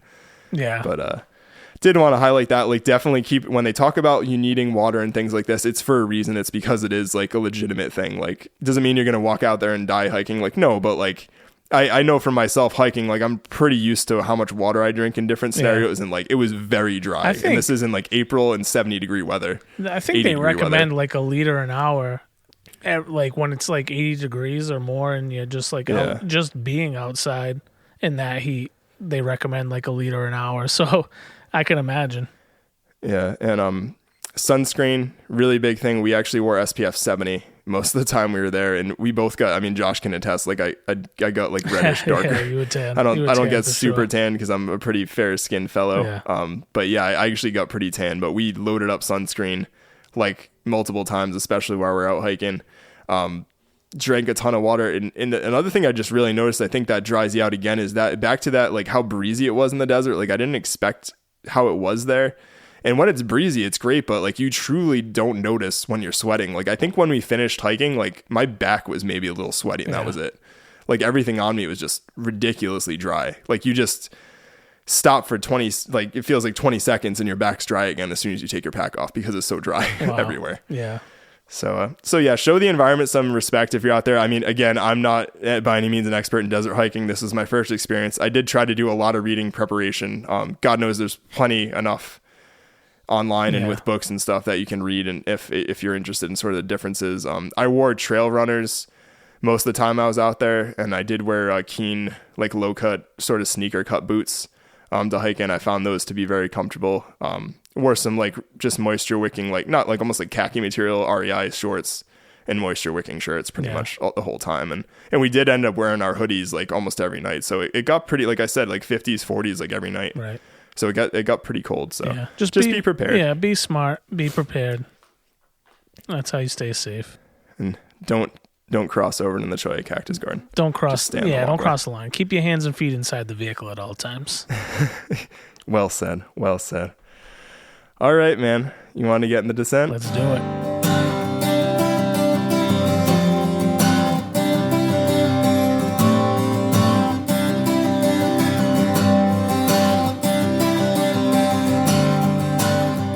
All right, buddy. You got anything to plug? Yeah, man. I'll keep it quick. I'm gonna be watching the Tom Brady roast. I don't know if you've heard about the roast of Tom Brady on Netflix, but I need to check that out because I heard it was fantastic. Gronk, Edelman, Bill Belichick, Drew Bledsoe, and then Nikki Glazer and Kevin Hart and all the presenters. Like I heard it was like really, really good. So I need to check that out for sure. Yeah, I've heard the same thing, that it's supposed to be really, really good. Yeah. So curious to see what you think. There's pretty good odds that I'm going to check it out at some point too. I'll have a full report for the next episode, I think. Excellent. Quick hypothetical.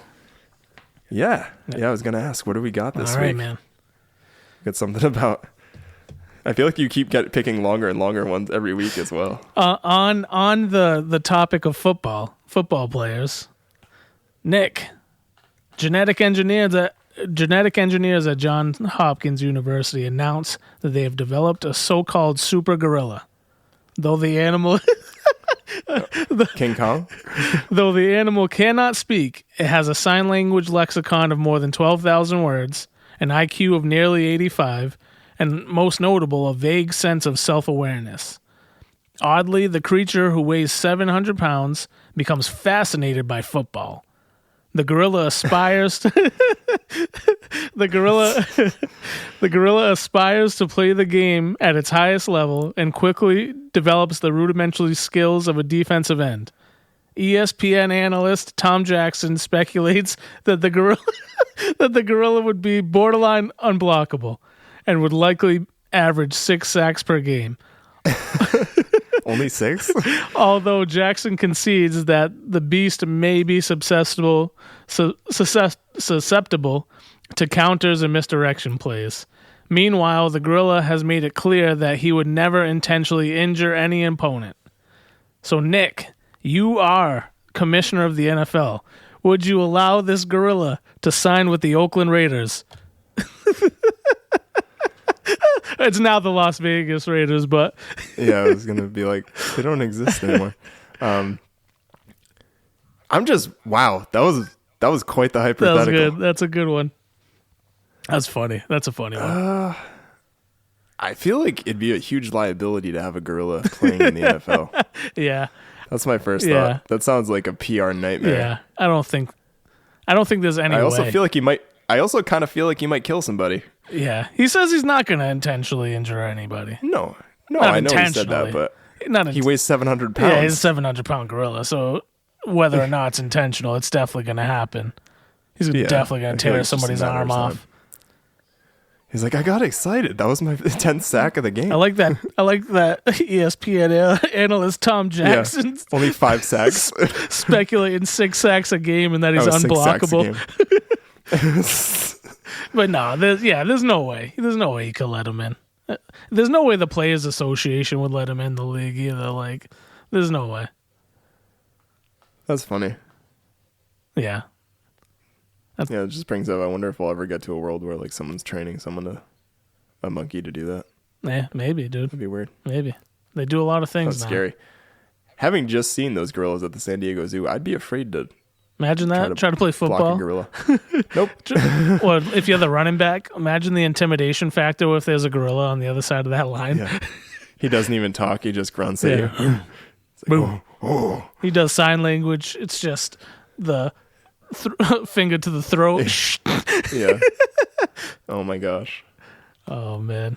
But yeah, that's it. Another great episode. Another great That was episode. an elaborate hypothetical. That was a good one. Yeah, that was a good one. Yeah. So hopefully that was fairly useful if you're going to be visiting Joshua Tree National Park. Give you an idea of what it's like. I'm still pretty, I don't know, amazed is like too much of a word to say. Like, I know I was there and stuff, but it's like, it was crazy to look back and I'm going through pictures and stuff still. And actually editing a video I took of me and Ash hiking Eureka Peak. But to look back and like, I'm like, wow, it's just like we were in the desert. Like we were there. We were in Joshua Tree. You sure were, dude. It was deep in the bowels of Joshua Tree. Yeah. Yeah, that's an interesting way to say that. But yeah, we were in there. Yeah. But yeah, it was super cool. I really hope this was helpful. A little bit verbose, I think. Or more, it sounded more verbose and was a little bit longer than I thought it was going to be, but really just wanted to give you information and you, the listeners, sort of the best information that I could gather on this park. And if you're going there and trying to get it down while it was fresh, because even today, like it's fun, or today and last night, there were a couple of things I hadn't filled out, and I was like, "What did we do that day?" Because it's funny, like already 2 weeks later, it's like my head's like, "What day did we?" Because we were just having, and the good thing I think a lot of it about that is like, life can be mundane and you do the same stuff, but we were doing similar stuff and hiking and getting outside, like especially those last 3 or 4 days. But we were just hiking and having a blast. Like we were just having a lot of fun. So that's why we were just like, it wasn't important where we were eating food. Even it was just That's it, man. So we got one more. We got one more episode. Yeah. We're gonna. Yeah. Next episode we'll be recapping your hike of San Jacinto? Yeah, San Jacinto. Nice. Yeah, that was on Thursday the 25th of April. So we'll dive back into that separately. Yeah, so until then, I mean, check us out on social media. Check out Nick's pictures and videos of this trip, and give us a like, review, subscribe, donate to the longest day for the Alzheimer's Association. Yep, longest day, 48 Peaks. Like I said, I'll put a link in the show notes to my team donation and the site so that y'all can check it out. Get out there and hike if you can. Do it. Great up. cause. Do it up. Put boots on the ground. Boots on the ground. Yeah, for sure. So until next time, bippity boppity, give me the zoppity. Bye. PUDs Podcast was produced and recorded in Black Hat Studios by the Pud Boys. Find us on Apple, Spotify, or wherever you get your podcasts. If you enjoyed, please consider leaving us a review and subscribing. Find us on social media, and we'll see you next time.